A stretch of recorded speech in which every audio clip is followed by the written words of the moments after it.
강력.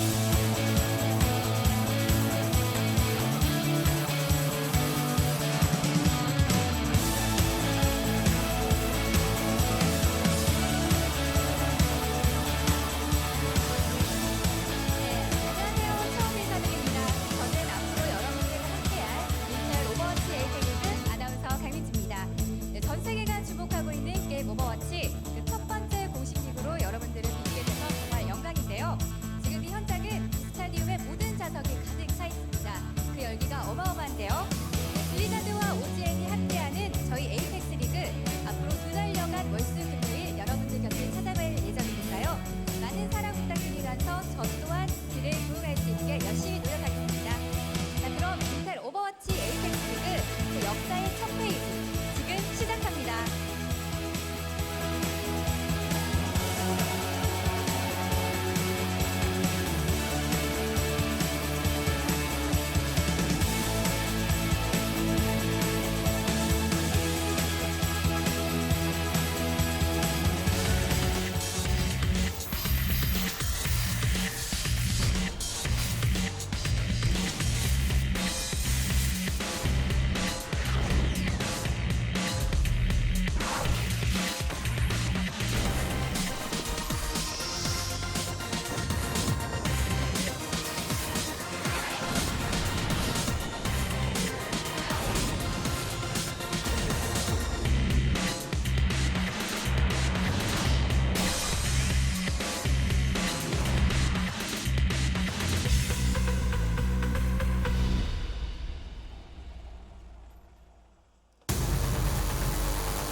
Overwatch Apex Season 1 Round Robin.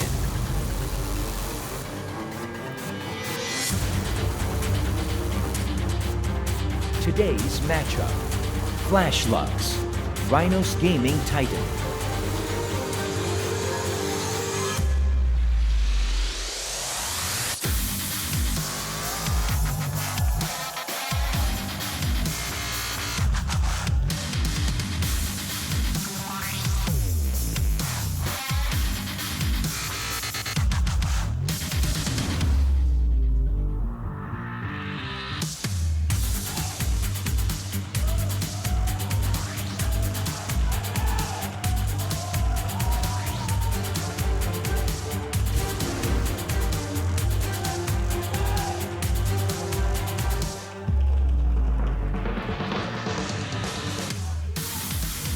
Hey guys, welcome to Intel Overwatch Apex Season 1. I'm Doe, with me is Monte Cristo, and here we go, man. It's a new game. It's Overwatch. It's going to be epic. That's right. It's our third big game together, Doe. That's right. League of Legends, StarCraft 2, now Overwatch that we're casting together. Couldn't be happier to be here. And I am just so excited. A big international tournament. We haven't seen it at this scale since the very early days in 2012 in League of Legends, where we had all of the foreign teams come over and play pre-LCS. Korea, of course, really giving birth to a lot of esports, the first really major televised tournament, and we're lucky enough to be here casting it. I know, yeah. It's always neat to be here for like the birth of a new esports scene, basically. And in Korea, this game, I mean, we could see this a long time ago. Overwatch was going to be huge in Korea. It came out. It is huge in Korea. The fan base loves it. They had the qualifiers where something like 230 teams tried out for the offline qualifiers. That's over 1,300 players. So clearly, this game is going to have a pretty big esports scene in Korea. Yeah, not only that, but it was the largest qualifier for any tournament in OGN history, and this goes back all the way through every single game. We're talking StarCraft Brood War, League of Legends, everything that they've done. More people attempted to get into this tournament, and we're down to the last 12 of those Korean teams in Apex, and rounding out with 4 teams coming in from the international scene in the West to compete here in Seoul. So, I mean, how about that, right? I mean, out of all of those teams, down to the last 12. And what's going to be kind of fun about this is that you and I have casted a lot of seasons of League of Legends, right, where we know these teams, we know these players by heart. But this time it's really different, right? Oh, yeah. Because obviously we know, our 4 global teams here, and we've been doing a bit of research about the Korean teams. But there's a lot of unknowns, especially with teams like T6 in the tournament, which is Gamsu's team, the former League Pro,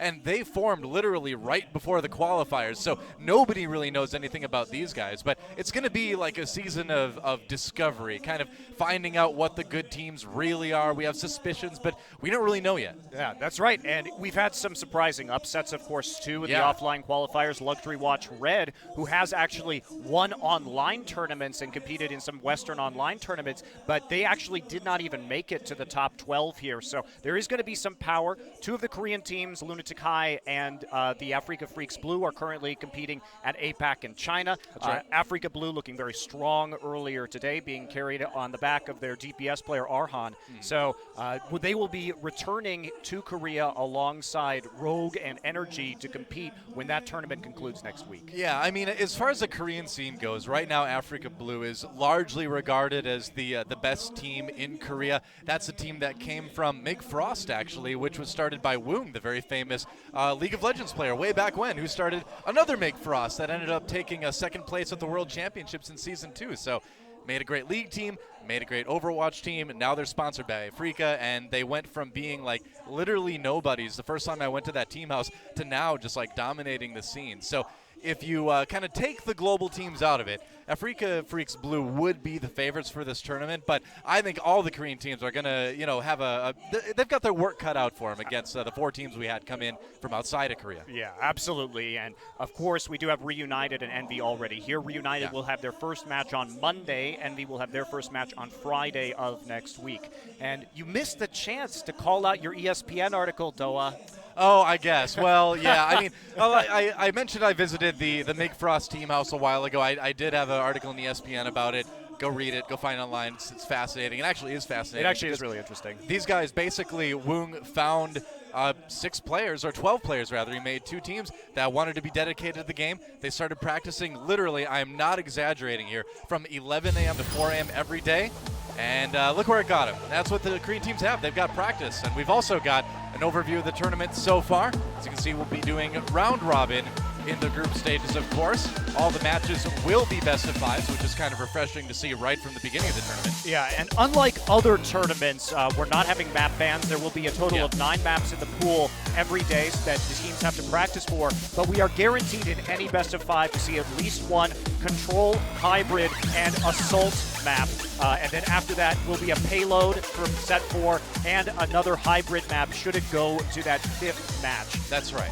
And after the first map, the losing team gets to choose if they'd like to pick the map or they'd like to pick which side they start on, offense or defense. Yeah, absolutely. So Control Point, notably, the King of the Hill, will be only a best of 3, not a best of 5 like you might see in the competitive rank. But this is actually, we do have best of 5s throughout the entire tournament except for the finals, which will be best of 7. Round Robin is a single round robin best of 5. Then we will lead into a best of 5 quarterfinal, best of 5 semifinal after that. Yep, and then best of 7 grand finals. So it's going to be a great tournament. I'm really excited. I wish we could just jump into the games right now. I mean, Overwatch is a very new game, obviously, and OGN's been doing game broadcasts for a long time, so it'll be neat to see kind of how they handle it. It's kind of a mystery for us too. It is. It'll be a pleasant surprise. It will be. I hope so. Well, as you can see, online qualifier, that got broken down into 64 teams that advanced to the offline qualifier. And out of that, eventually, we had the top 12 teams, and then they added into that the 4 teams from outside of Korea. And there we have it, our round of 16. Yeah, and of the 24 teams advancing, 12 of the teams did make it into the challenger, more amateur side of this tournament. Right. So they will have their own lower 12 bracket to go through. We will not be broadcasting that, just the Apex League of these top 16 teams. Right. That challenger is going to be good too, though, man. LW Red, Africa Freaks Red down there, eHome as well. I mean, so many good teams. You and I were looking at the Korean scene a lot coming into this, and there were a lot of teams that really should have been shoo-ins, according to everybody, to get into this tournament, and probably about half of them didn't make it. We have a lot of really new teams in this tournament. Yeah, absolutely. Huge, huge prize pool, of course, as well. Yeah, this is 200 million won, a prize pool, about $200,000. But it's also the fight money. They've changed up the format a little bit, so teams will be getting money for every match they play now. Right, exactly. If you win, you get 80% of that 1 million won. So roughly around $750, $800 or so. If you lose, you get 20%, but hey, at least you get something for showing up. And that's in addition to what the teams are already making from just their placement in the tournament overall. And there are our groups. Obviously, a lot of teams to look out for today. We're taking a match from Group A and Group B on today's broadcast. We'll pick it up again with the different groups on Monday. Yeah, and just taking a look at this teams to look out for, of course, all the Western teams going to be quite strong in this tournament. Oh, yeah. Again, Africa Freaks Blue, RG Titan, which you'll see today, potentially top-end teams alongside Lunatic High and Team Kongdu Pantera. They actually just won the Danhwa X tournament hosted here in Korea. So they have already been a tournament winner domestically, so we'll see how they shape up against Reunited in Group D.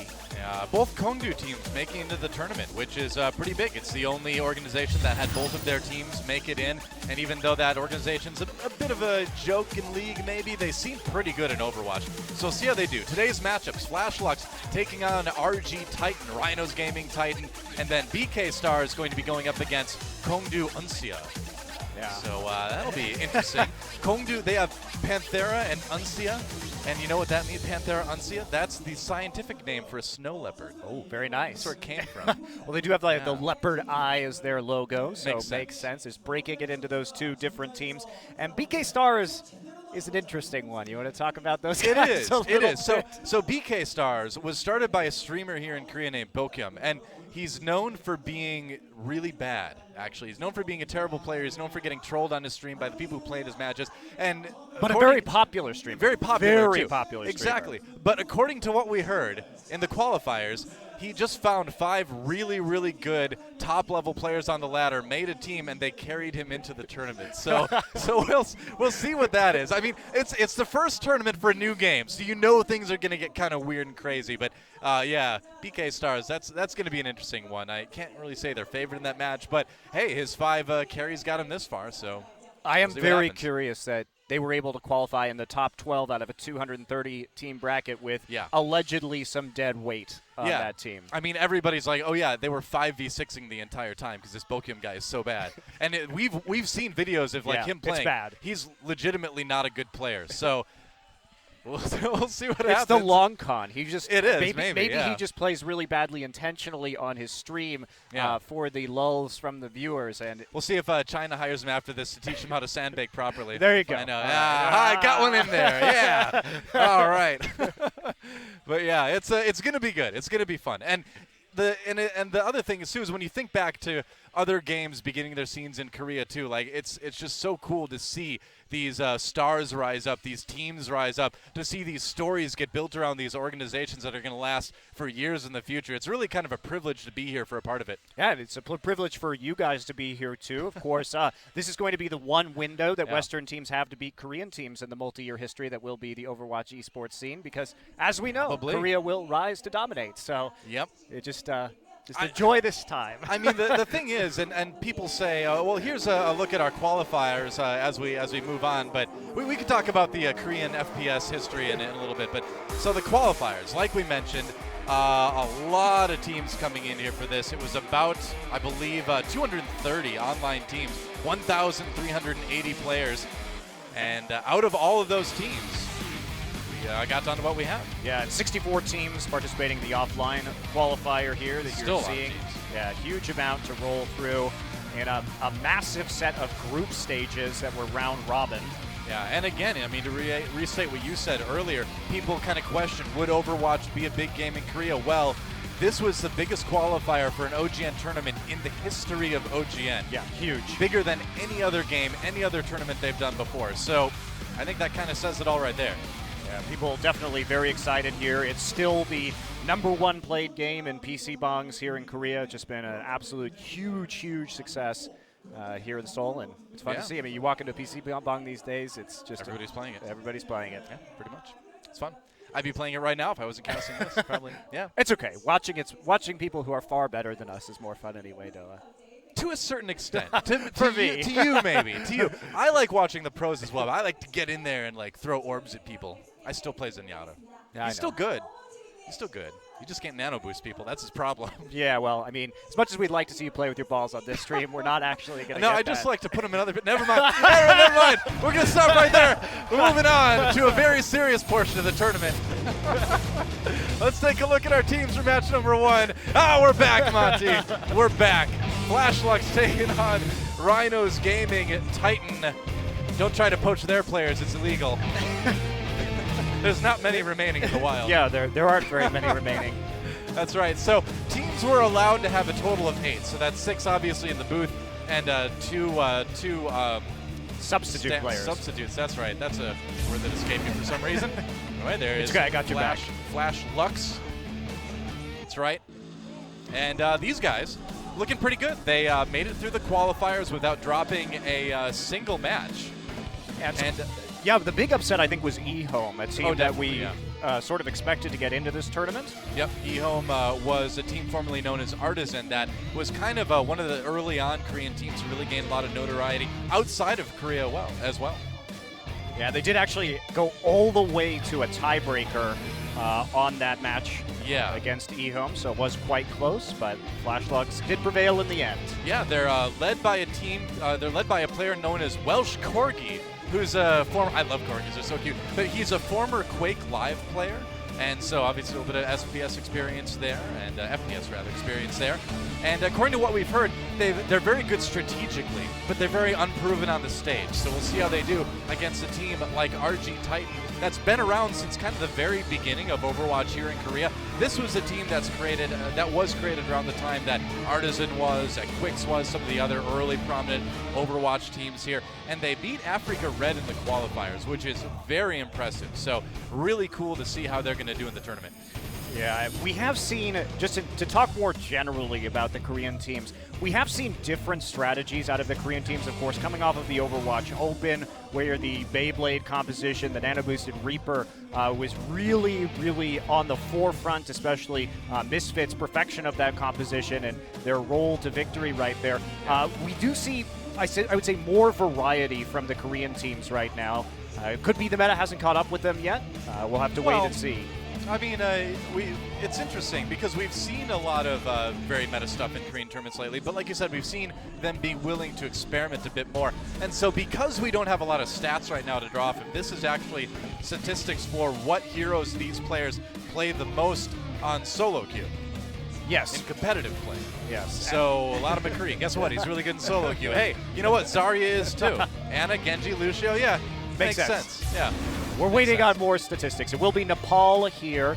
That is decided by the tournament, randomized. Yep. And so that is the OGN random selection for the control point map. And then after that, we will move to a hybrid payload map in which the losing team from set 1 will pick the map. Yep, that's right. So starting things off with control point right away. A little bit of King of the Hill action here at Apex Season 1. And I can't wait to get in the game, man. I mean, it's going to be interesting to see what these guys do, because right now King of the Hill obviously has a pretty standardized Zarya Tracer thing, but we'll see how much of that gets brought to our first match as we move in to game number 1 between Flashlux and RG Titan, a new era of esports beginning on OGN right about now.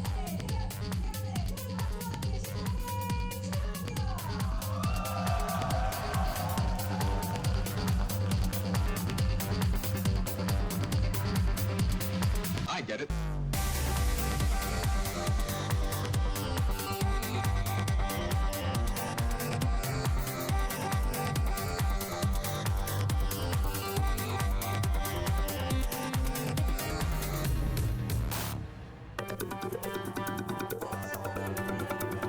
All right about soon. All right. So one thing I hadn't had time to mention about Flashlux before the match is that these guys are also the youngest team in the league. All of them are in high school except for one dude who's 20 years old. But that's crazy. Yeah. Especially because most of the Western Overwatch pros tend to skew older. A lot of them were pros in other games or semi-pros before that. That's right. All right, looks like we're ready now. Time to go. Let's get in the game.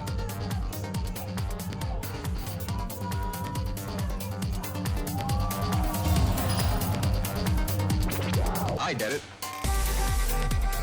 He gets it. Welcome to Nepal, where hopefully we will get a good match Battleground. between Flashlux. Nepal. Oh, it's Nepal. Oh, thank you, random voice. Yeah, I was confused before that. Appreciate it. Yeah. Oh, what do you know? Well, if you're not familiar with Nepal, this is a King of the Hill map. 3 different points that need controlling. First team to 100% takes the win, and it's a best of 3. So, RG Titan taking on Flashlux, and we'll see what these guys actually use. I don't imagine we're going to see a whole lot of Hanzo Torbjorn from Flashlux. Yeah, already, well, they switched off the Bastion. We did see a Bastion, in fact, earlier today in the APAC tournament. Detonation, one of the Japanese teams, did run it on the Nepal village, but that is, of course, not going to be it. And to the surprise of no one, Zarya Tracer coming right through immediately. Yep, as well as that Anna Reaper, too, the 2 double combos on board with Enkino, the star DPS for Flashlux. Do it again, just harassing early on the Tracer. And if he gets this Anna, that could be pretty big. Yeah, we saw actually going down immediately there, so a couple of fast picks too onto RG Titan. Right. Flashlux. Typical high ground battle at the start of this map before the point unlocks. So far, though, Flashlux really doing well. They will end up getting the kill on the Anna eventually, unless she's got a sleepy dart waiting for Akino, but nope, doesn't look like it. Hamtal ending up getting that kill. Looks like the first time is going to go over to Flashlux. They're going to get the point first. Yeah, a couple early picks there did help them out fighting that basically 5v4. Yeah, everybody seems to kind of fight on the high ground on this point. Yeah, you have to get control of that first before you actually dive into that point. It is rather vulnerable and heading right back up onto the catwalks. This point is messy, though, more than a lot of other King of the Hill points. I feel like this one always turns into quite the big brawl. Nice little bit extra damage from Munchkin as RG Titan tries to push their way in. Munchkin's got his ultimate up. See what they can use it. Just used his, didn't get anything. Some damage done, but no kills just yet. And there's an Ana boost onto Claris, gonna try to get some damage done on the Reaper, and it's in Beyblade time. No, it's not, he gets taken out. And so that push kind of stuffed. We'll see if Flashlux can hold on to this. Looks good so far. Yeah, really clutch boop there out of the way. Yeah. Helping out with to really nullify that nano boost. So that'll be a nice hold there for Flashlux. They're sitting on a pretty substantial ult advantage right now. Yeah, they are. Not bad at all. A lot of ways to neutralize the Death Blossom from Claris as he comes in. Yep. Claris still, of course, having a gun party. Is it gun party time? Sorry, ultimate goes down, and how will they capitalize on Flashlux in that big fight? Somebody gets taken out by the Reinhardt. And Claris trying to get something done, but not really finding a whole lot with that nano boost just yet. Finally finding one onto Hamtol. Moving into the point now, and it looks like RG Titan may have taken this one back. Still fighting over it, but they will eventually claim it. There goes Kisun. Yep, it will be RG Titan's point for the moment. Yeah, not the cleanest Beyblade execution there, I should say. Did get the boost halfway through the Death Blossom and then had to Wraith form for a little bit, so didn't really maximize his damage, but still manages to take the point. You know, Beyblade Execution was the name of my punk rock band in high school, actually. That's I was ahead of my time. They hadn't invented Beyblade yet, even. All right, Flashlux trying to move their way back to the point off the high ground. Hamtol now the one with the Death Blossom. They're going to charge in. What do they have to go off of this, though? They may not need much of anything. They're just kind of bulldozing their way through. A couple kills on each side, but so far Flashlux still with the high ground. Munchkin now is the Tracer ultimate. See if he can grab with it. Oh, there goes the Lucio. So, looks like Rhinos might be able to hold it for the moment. Yep, I don't think this is going to go very well for Flashlux. Yeah, Not yet. Wiso did have a very eager Reinhardt charge in there and got killed nearly immediately. Didn't actually manage to execute it. There's a nice pulse bomb. Start off this one right as he does end up coming back up. So Wiso, he overextended on the respawn too. Bit of a sloppy tank play there. Yeah. So far, Flashlux with the early aggression, but RG Titan able to hold the point for the moment Anyway, let's see what Kiso can get done with that nano boost. That'll actually, the two Reinhardt plays there lost a lot of time for Flashlux. They're going to try again now. They are grouped up this time around. All right, Zariel coming down. They're going to try to make a play on the Flashlux here, going in already. Capsol popping the Death Blossom, gets 3 with it. Akino comes in, still got a little bit of nano boost left. Finally runs out, but that was a big fight for Flashlux. They're going to be able to take this point back, I think. No, maybe not. Claris managing to take out the opposing Reaper. We'll see what Akino can do. Doesn't need that Tracer ultimate just yet. Looks like they're able to grab it back. Percentage going up 91 right now for Flashlucks. They may take this first point soon. They are going to get the net blossom in there. Do take out Reinhardt, but countered immediately by a Graviton Surge. Great shot through by Pumple. And that'll be first point to Flashlucks. Bit of a waste on the nano boost there on the last push that we saw by RG Titan. They could have saved that for the final push. Was a big ult advantage coming into that last big fight for Flashlucks, and then a really delayed nano boost at the end of the fight. Claris did get a kill onto the enemy Reaper, but wasn't able to convert it into a capture. So probably should have saved up there, taken the loss, and then come back with some more ultimates to contest right at 99%. I mean, where that point is so packed in there, you're just asking for, getting rocked. If you get the least bit out of position, you group up once, you're done. Frankly, though, I think that's one of my least favorite points in the game. I'm a big totally fan. On board with you. I'm a big fan of Shrine and Sanctum on this map. Not so much of Village. Village is not great. Not going to see any Pharahs on this point, though. Something that we've been seeing a little bit more of these days. And Flashlucks will drop their Reinhardt in favor of Winston.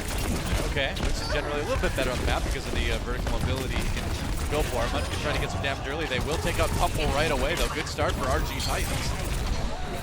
Munchkin. You'd think he'd only play Torbjorn.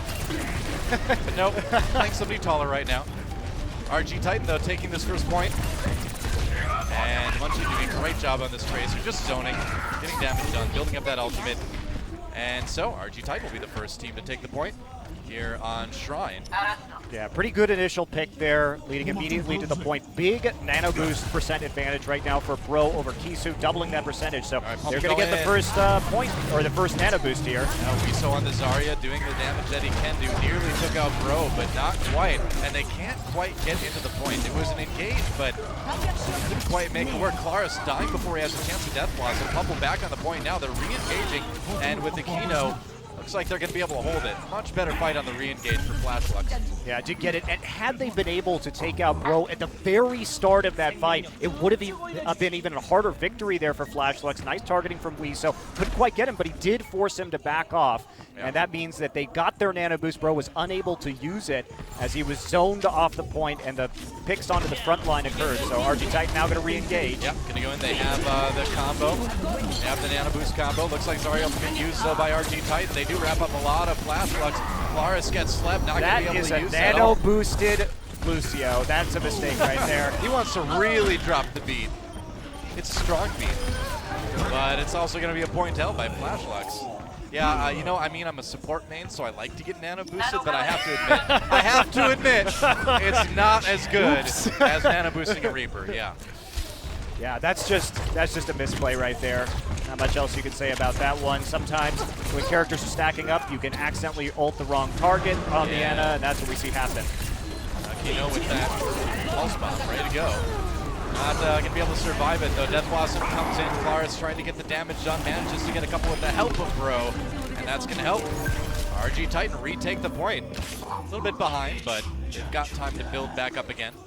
Yeah, they didn't actually invest a pulse bomb right there alongside the Graviton Surge. They do claim one ult left over. Again, if Bro isn't zoned out this time, he should be able to get the nano boost up first. So let's take a look and see if they're going to be able to get to the back line one more time.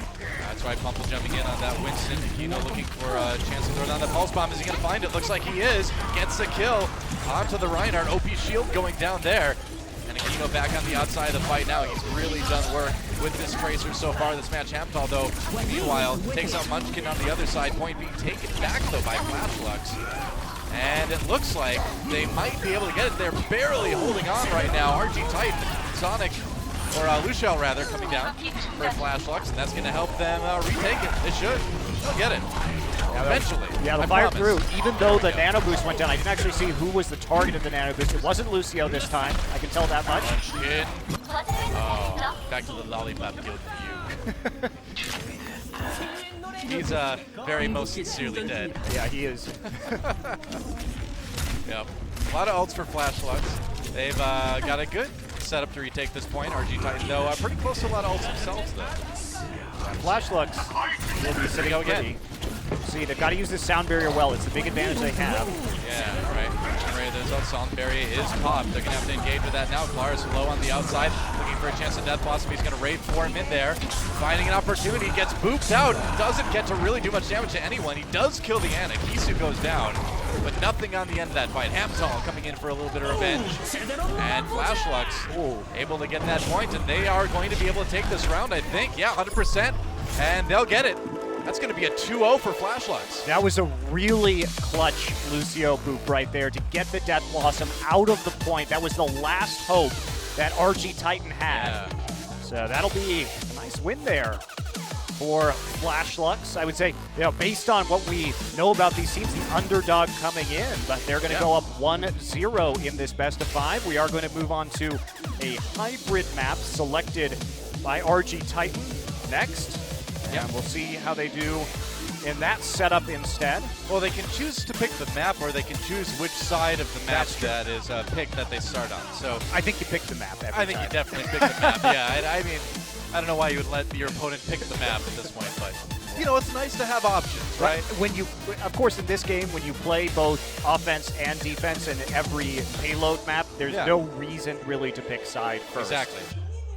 Unless you think you can get some sort of big mental advantage, but that's true. I kind of doubt that. Speaking of mental advantages, the big question about Flashlux coming into this from other people in the Korean scene, where can they handle the stage pressure with their young age, with the fact that they're a new team? But man, they looked good. Yeah, they definitely did.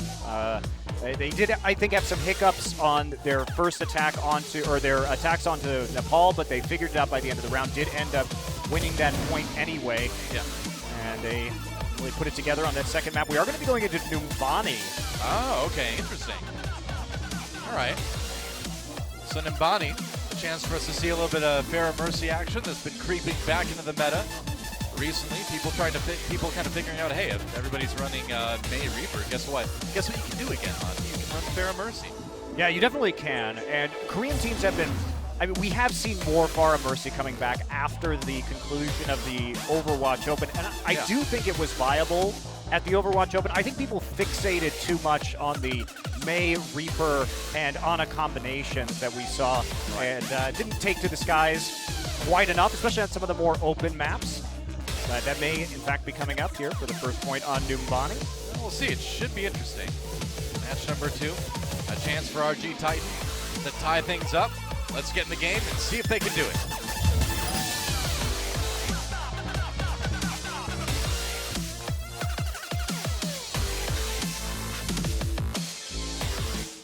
All right, welcome to Numbani, and Battleground. This is a hybrid map, or we call it Numbani. Battleground, I guess.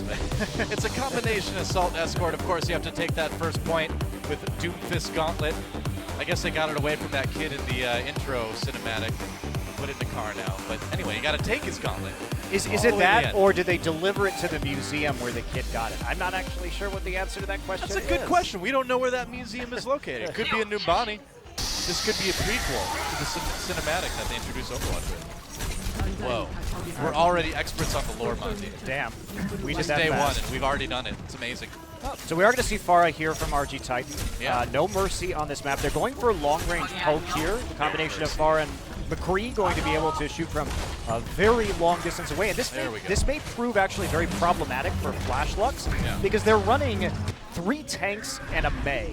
So they don't have a lot of long-range damage, but they do have a way to get the Ana ult up very quickly if they're healing up that poke.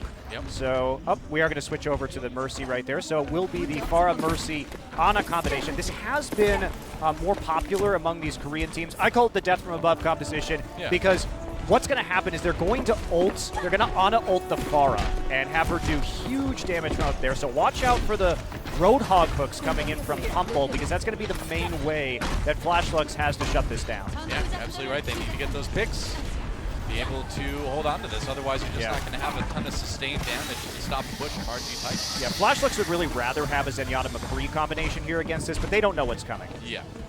They will soon, as RG Titan sneaking around the outside. Going up in second place, but Zarya and May waiting right there. Maywall separates the team, but hasn't done it well enough. Elysium on that Zarya now, trying to make something happen. Clara's coming in the back. He's the Ana player for this one, getting some good rockets into the team of Flashlux. Getting it healed up, of course. And it looks like for now, Flashluck's able to hold. So a couple kills onto OP Shield and Bro will push RG Titan back for now. Yeah, basically an instant kill onto a Kino right there. It didn't look like he went into his ice block, but look at the switch. Already coming through to McCree. They see the Mercy, they see the Pharah, they know they have to have some long-range hit scan in order to deal with these flights that are going to be coming in. Now they're switching over to some of the better tools to deal with this composition. So the element of surprise has been lost for RG Titan. Here we come again. Humble trying to go for the hook, not landing it though. Kisu gets taken out. That's 2 kills for Claris already.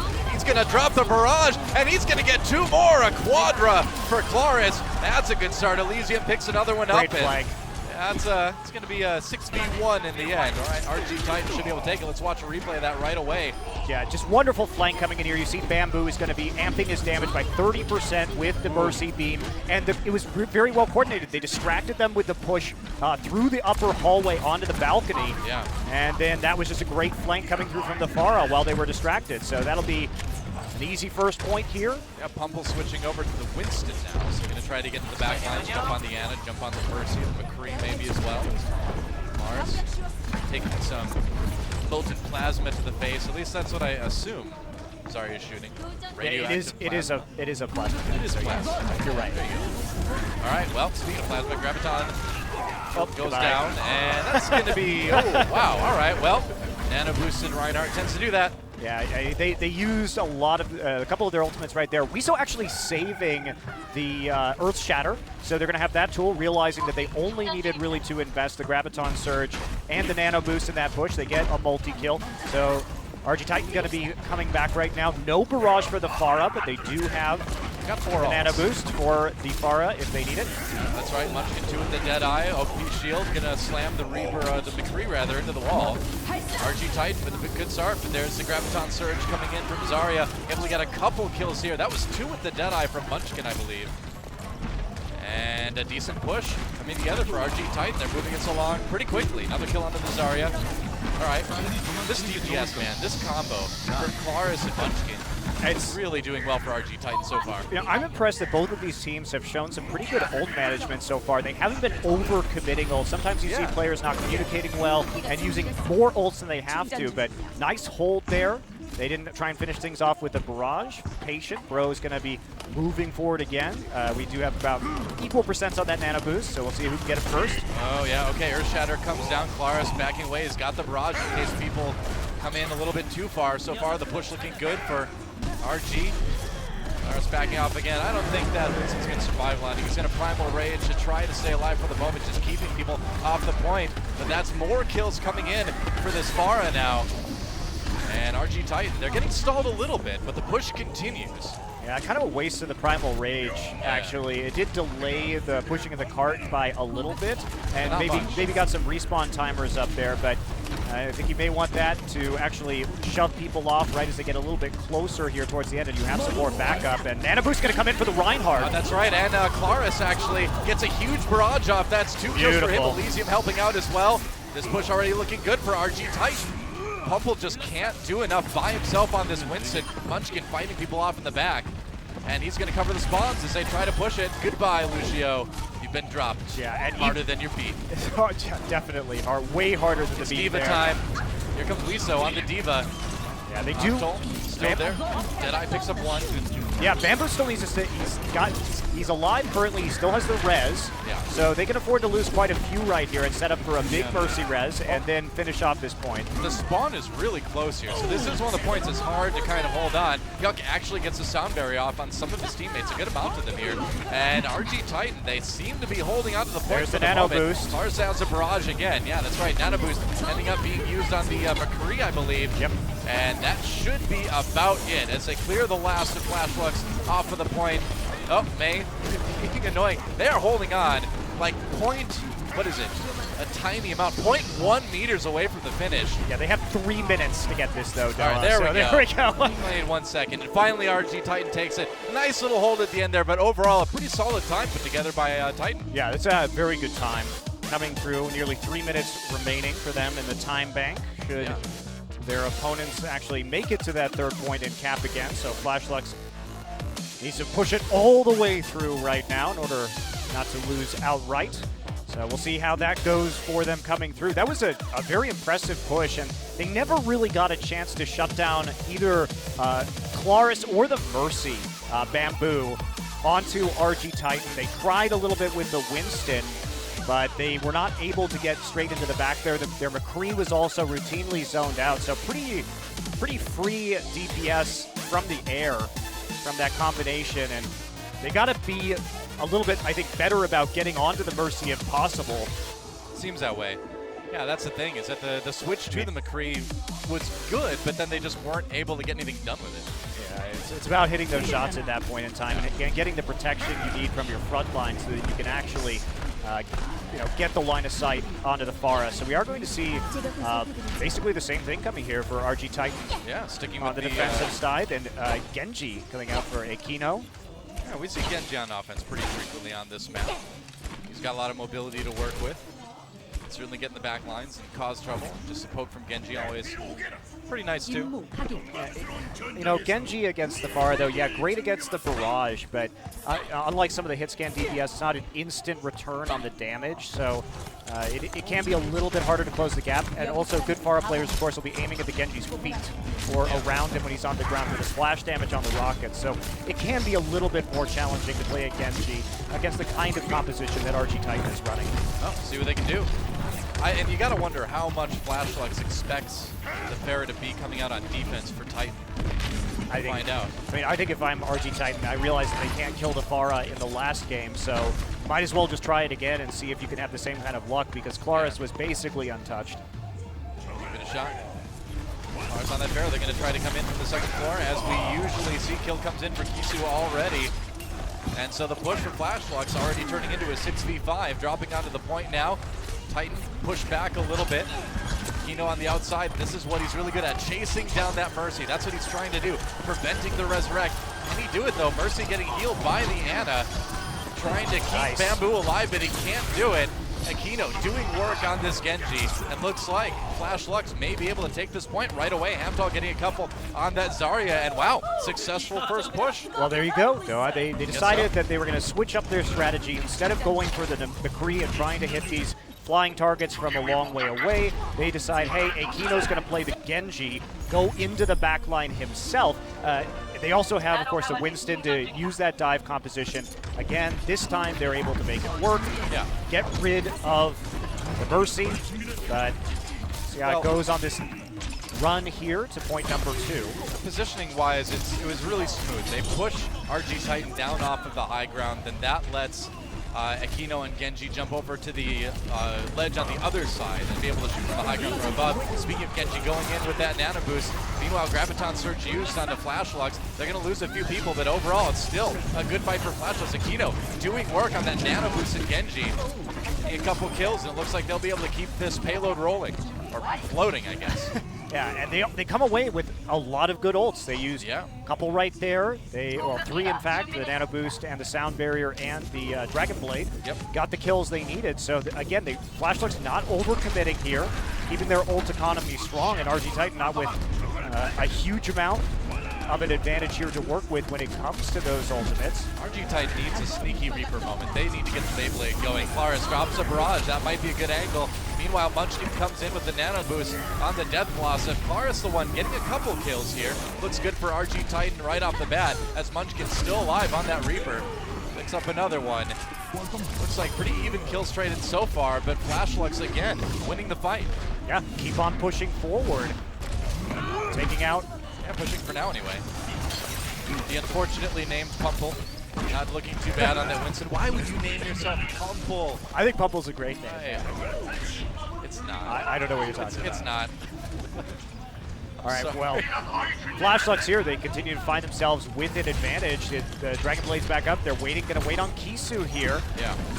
Taking some damage on their front line, heal it up with the Ana, and try and see if they can find that Nano Boost. Rhinos, Titan really hurting in terms of having something to work with. They're going to hit the Earth Shatter, though. They needed a good Earth Shatter. That's the only ultimate they had access to here. Helps them get a couple OP shield with 2 kills there. Munchkin gets one in the back, though, trying to stall up the defense or shore up the defense for RG Titan.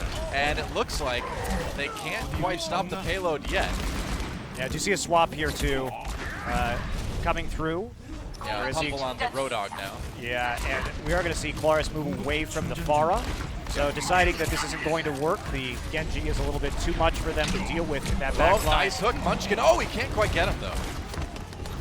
Yeah, Bamboo moving over to the Lucio too. So this is an adaptation here by RG Titan, trying to take the fight more in their face, except for Munchkin, who's on the outside. All right, Deadeye activated with that Graviton Surge, has to cancel it back away as he was having a Genji come right at him. Aquino doing work, but meanwhile Claris cleaning up the back lines with that Death Blossom. Or rather, no, just with the guns he's holding in his hands, I guess. Well, I was yeah. gonna say it's not the Nano Boost, it's not the Death Blossom, it's just him. Opaque Shield got in there onto the Graviton, swinging away with that Reinhardt hammer. So they caught enough people with the Graviton that they got the AoE from the Reaper and the Reinhardt down in order to get that wipe. So RG Titan holding here. Claris looking to come from the top now. He's got that Death Blossom, gets caught up in the Graviton Surge though.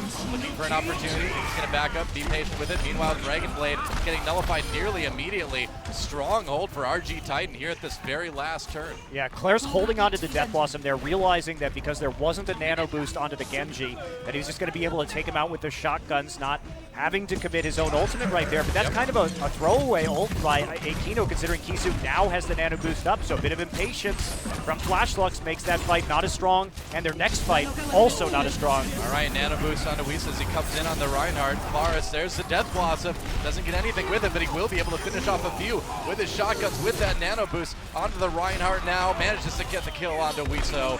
And RG Titan holding yet again. Still 2:45 left on the clock for Flashlux, but it's already going to be a slower push than RG was able to do. Yeah, this is really working out now. Aquino's going to switch over to the Reaper now. It's going to be Reaper on Reaper duels.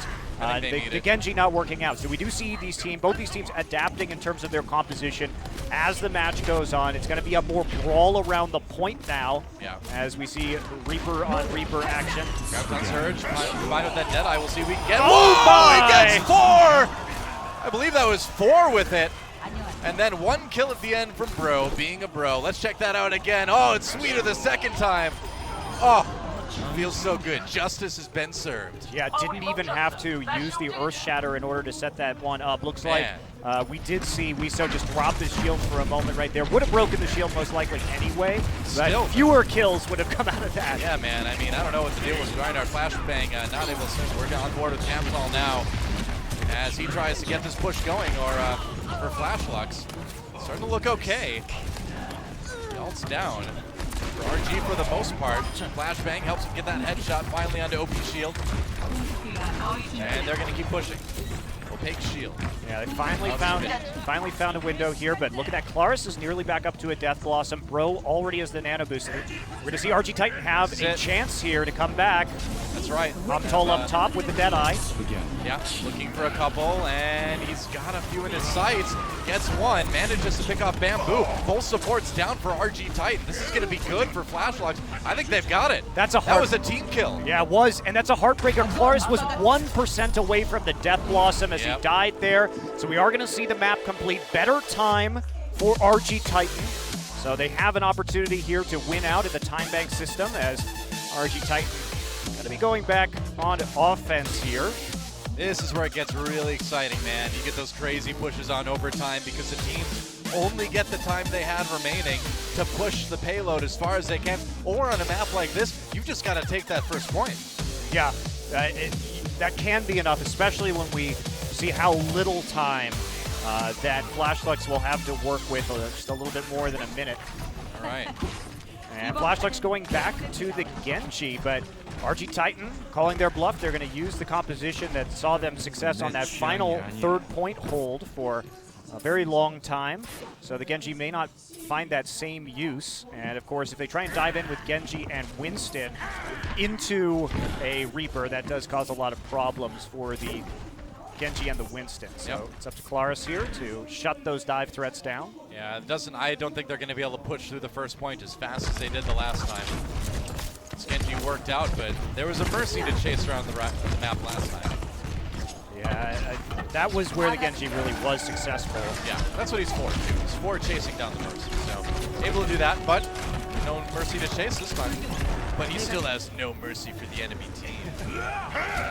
Alright. I'm already done. Retired. Flash Lux. Yeah, they've got less than a minute to take this point and try and push this payload as far as they can. Yeah. G-Titan looking to hold. They're sending Aquino and around the side here. Trying to deflect a little bit. Goes through. That blade dash. Reinhardt on Reinhardt action. Aquino with that damage boosted. No, actually his life de-boosted, I should say. Flash Lux, though, managing to push Rhinos off of the high ground for the moment here. We'll see what Aquino can get done. Probably want to get out of the face of that Reinhardt. Does deflect deflector out of the Fire Strike. Working from the outside, but this push certainly a little bit slower than last time. There's the Deadeye. Able to get a couple, none. 0. Yeah, Munchkin not able to get through that. Both Nano teams boost have on nano the boost. Reinhardt. That's right. Going to go into Wiso first. Trying to jump in the back lines, manages to take out Opaque Shield. This is good for Flash Lux so far. Gets the tank out of the way, has the Earth Shatter. Can he use it? May not need it. Drops it now. Meanwhile, Sound Barrier tries to shore up Flash Lux. Time is running out. We are in overtime right now. Can they take this first point? Looks like they probably can. But now, they need to sit on the payload 100% of the time. That overtime bar is going to go down so fast within a couple seconds. Yeah, RG Titan, this is, over the course of this match, when they've been playing the Ana, Bro has been holding on to his nano boost for a really long time. And we saw that really hurt them there as the first nano boost, even though they both Anas had the ult, came out onto Wiso on Flash Lux first. And then it was a really delayed onto, Here we go, it's slice and dice time. Both Graviton Surges getting used there. Earth Shatter does hit a nano boosted Aquino. That's going to drop a lot of the damage coming from Flash Lux. Clara is getting taken down before he can use that Death Blossom though.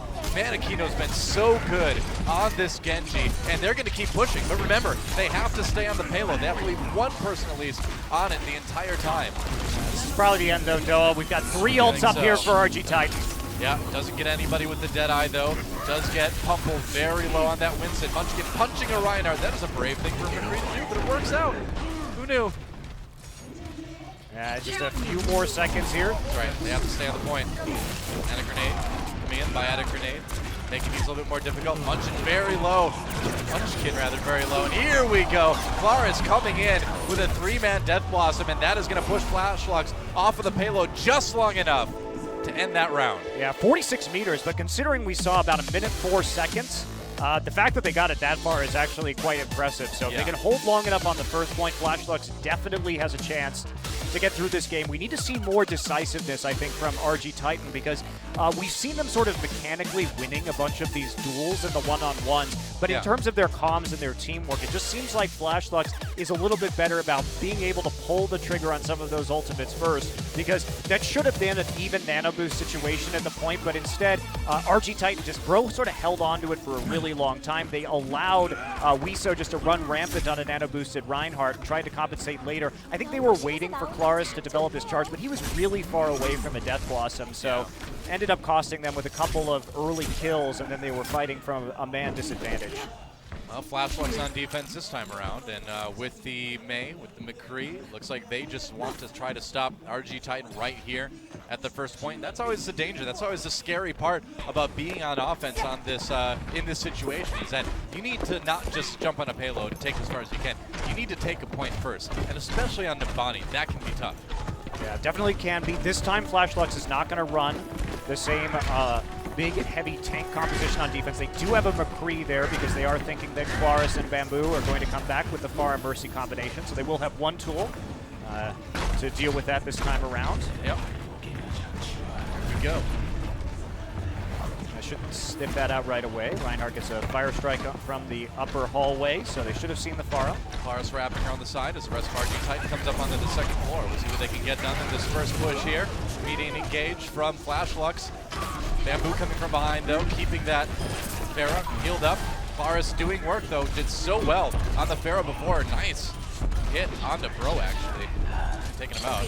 So far so good for RG Titan. They look like they may be able to take this point right away. Yeah, I think they can. That's actually the same flank that we saw from RG Titan the first time, so I'm a bit surprised that Flash Lux got caught off guard by that. Wow, that is that's just a sacrifice there. You're trying to reset. Got the flashbang, but I mean, everybody else was dead, so he's going to just reset with the rest of his team right there. He was just trying to do like the ninja smoke screen disappearing. He's like, poof, I'm gone. Too bad Cowboys can't do that, though. Well, now he knows. he Cow- saw Cowboy- Ninja do it once, you know?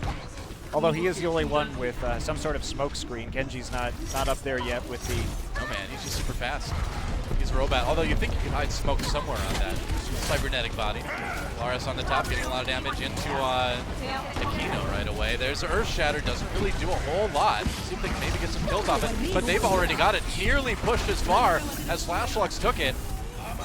Munchkin actually going to get the nano boost, but he gets taken out there by the nano boosted Reinhardt. So even though that Earth Shatter only hit Munchkin, they still managed to turn it around. But no ults left for Flashlux right here. We've got 3-4 meters. It is rolling backwards right now, but with Claris and Munchkin with both of the ults up, and now the res too. This should be an easy push for Rhinos. They've got a minute left. Only 2 meters to go. We'll see if they can get a good barrage here.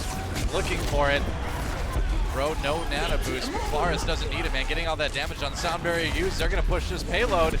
Waiting for it, going after Lucio. Claris being so patient with that Pharah ultimate. Graviton Surge used, he's going to drop it just to try to help them push it farther. The Maya wall being a bit annoying. Aquino really kind of saving the day there for his team, but it looks like that's going to be about it as they push it forward, and RG Titan will take set number 2. Yeah, too many ults. The res coming through to just push them, power them through that final point. So, bit of a battle right there. RG Titan taking a bit longer on that time bank to push to the same distance, but do manage to make it through. Really interesting adaptations to compositions that we saw from both teams over the course of that hybrid map.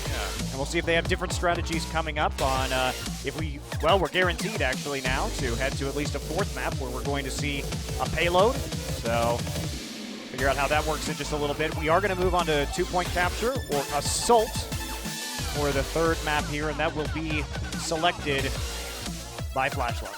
Yep. Again, because why would you rather pick Why would you pick the rather side? than the map? Yeah, I don't know. What do you think? What do you think they'll pick? That's a dumb question, because we've never seen these guys play before. We just have no idea. I have no idea what their don't know. preferences are, We though. don't know what their good maps are. We're just learning right along with you, the viewer. Thank you for joining us. Man, this is so cool. We've been waiting so long. Like, seriously, we've been waiting to cast Overwatch for about a year now, so it's good to finally get into it. Temple of Anubis is going to be the assault map that we will go to in set number 3 here on the opening day of the Intel Overwatch Apex Season 1. It's definitely my favorite assault map that we have. Yeah, I love Temple of Anubis. I think the spawns are a bit messed up, of course, but I just love this map. I don't know why. I just always have fun with it. So we are going to be heading into this one post-haste. That's right. Here we go. Match number 3. Who breaks the tie? Let's find out.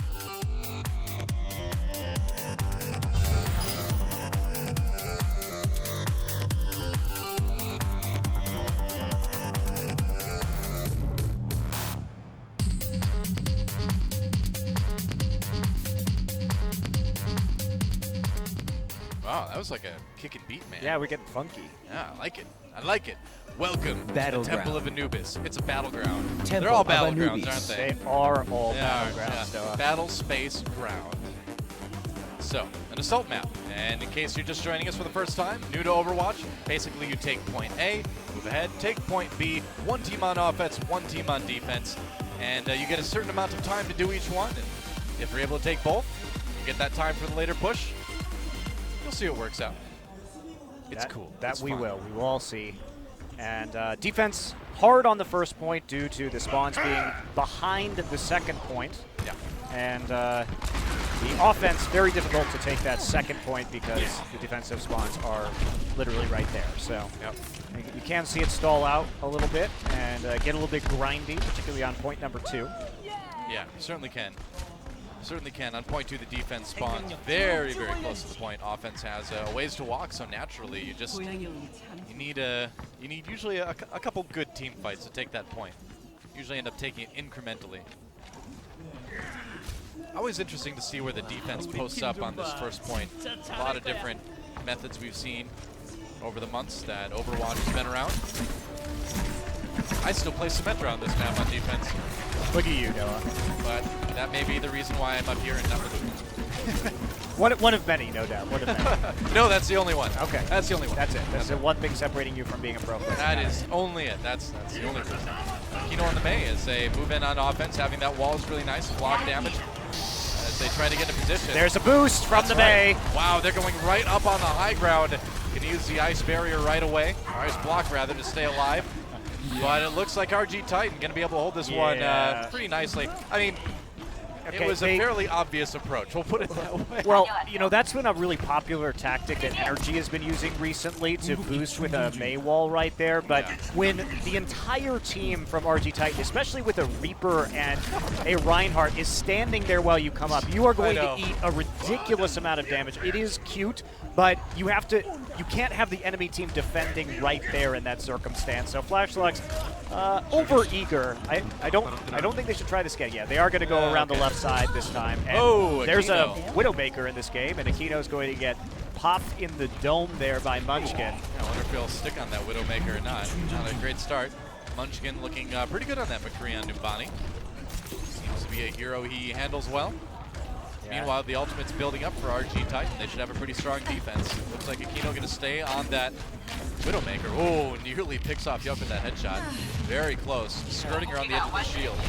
It's so hard to deal with this, though, but they are going to actually turn the Reinhardt, so opportunity right now.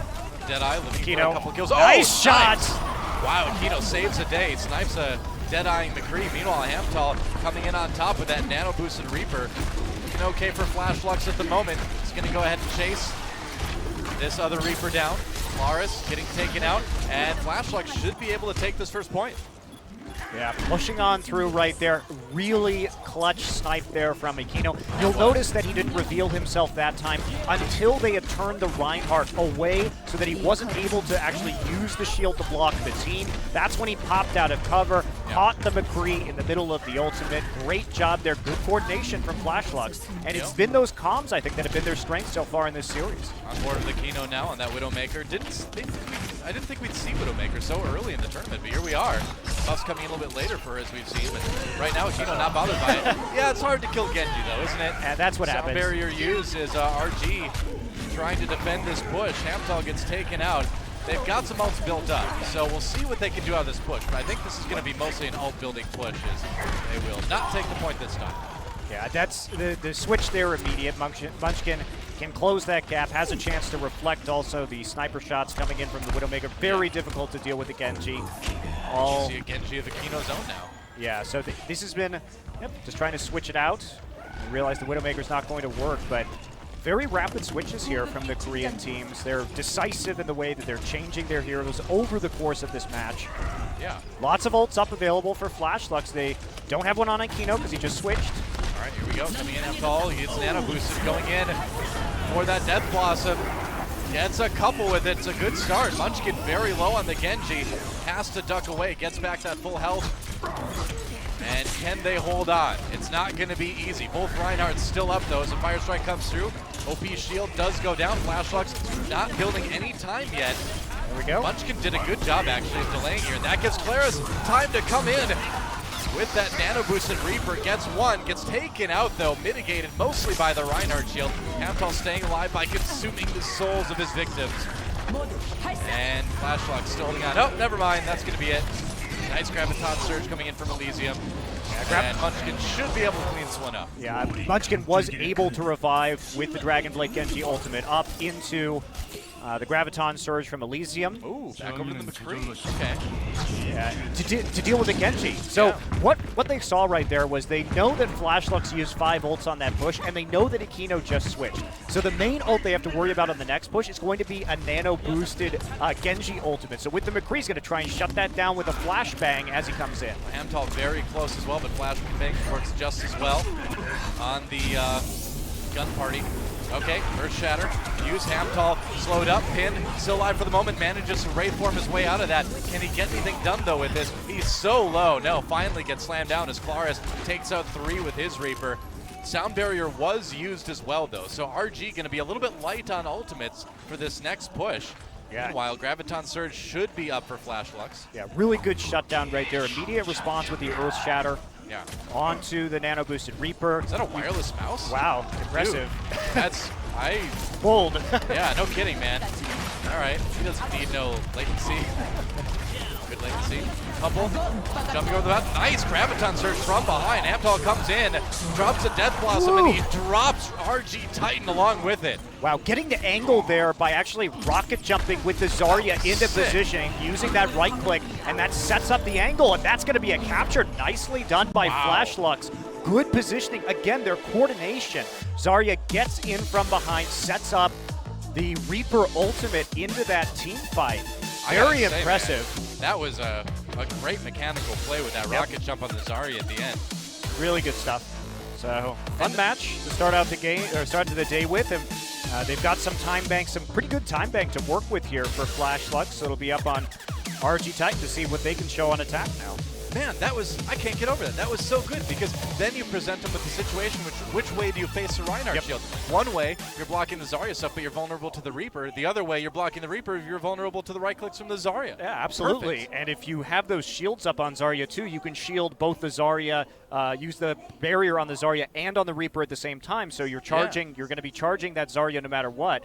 So yeah, great flank play. Really, that was a really well executed play. I gotta say, Flashlux for looking for being such a young team, such a high schoolers. These are high schoolers. Exactly. And the thing is, they are handling the booth so well. Yeah. They do Poised. not look nervous. No. They look like they've got everything together. And if they can keep this up, they are definitely going to be a team to watch this tournament, which is surprising because coming into this match, we were saying, and everybody else was saying, RG Titan is one of the Korean teams to keep an eye on this tournament. It's been a great match so far, and it really has. Look at RG Titan. They're going for a pretty tank-light composition, considering that they're running a dive composition with the Genji and the Winston, and then backing it up with some long-range damage from the Pharah and the Mercy, as long as they stick with this comp. So basically it's going to be sort of 3 in and 3 firing from the back right here.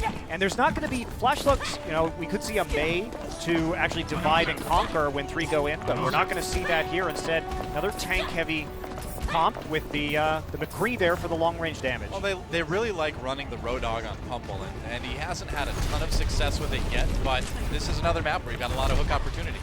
There's a rocket jump up there for the Pharah to get up to the high ground. That's right, here they go. Gonna throw the Winston in there right away. Amtal goes down before he knows it. Claris raining death from above. Looks like a good push right off the bat for RG Titan. A couple for Munchkin as well. And they have just got Flashlux completely scattered here. So much damage coming from so many different angles. Yeah, very aggressive jump in there from RG Titan. It looks like Flashlux gonna get hunted down.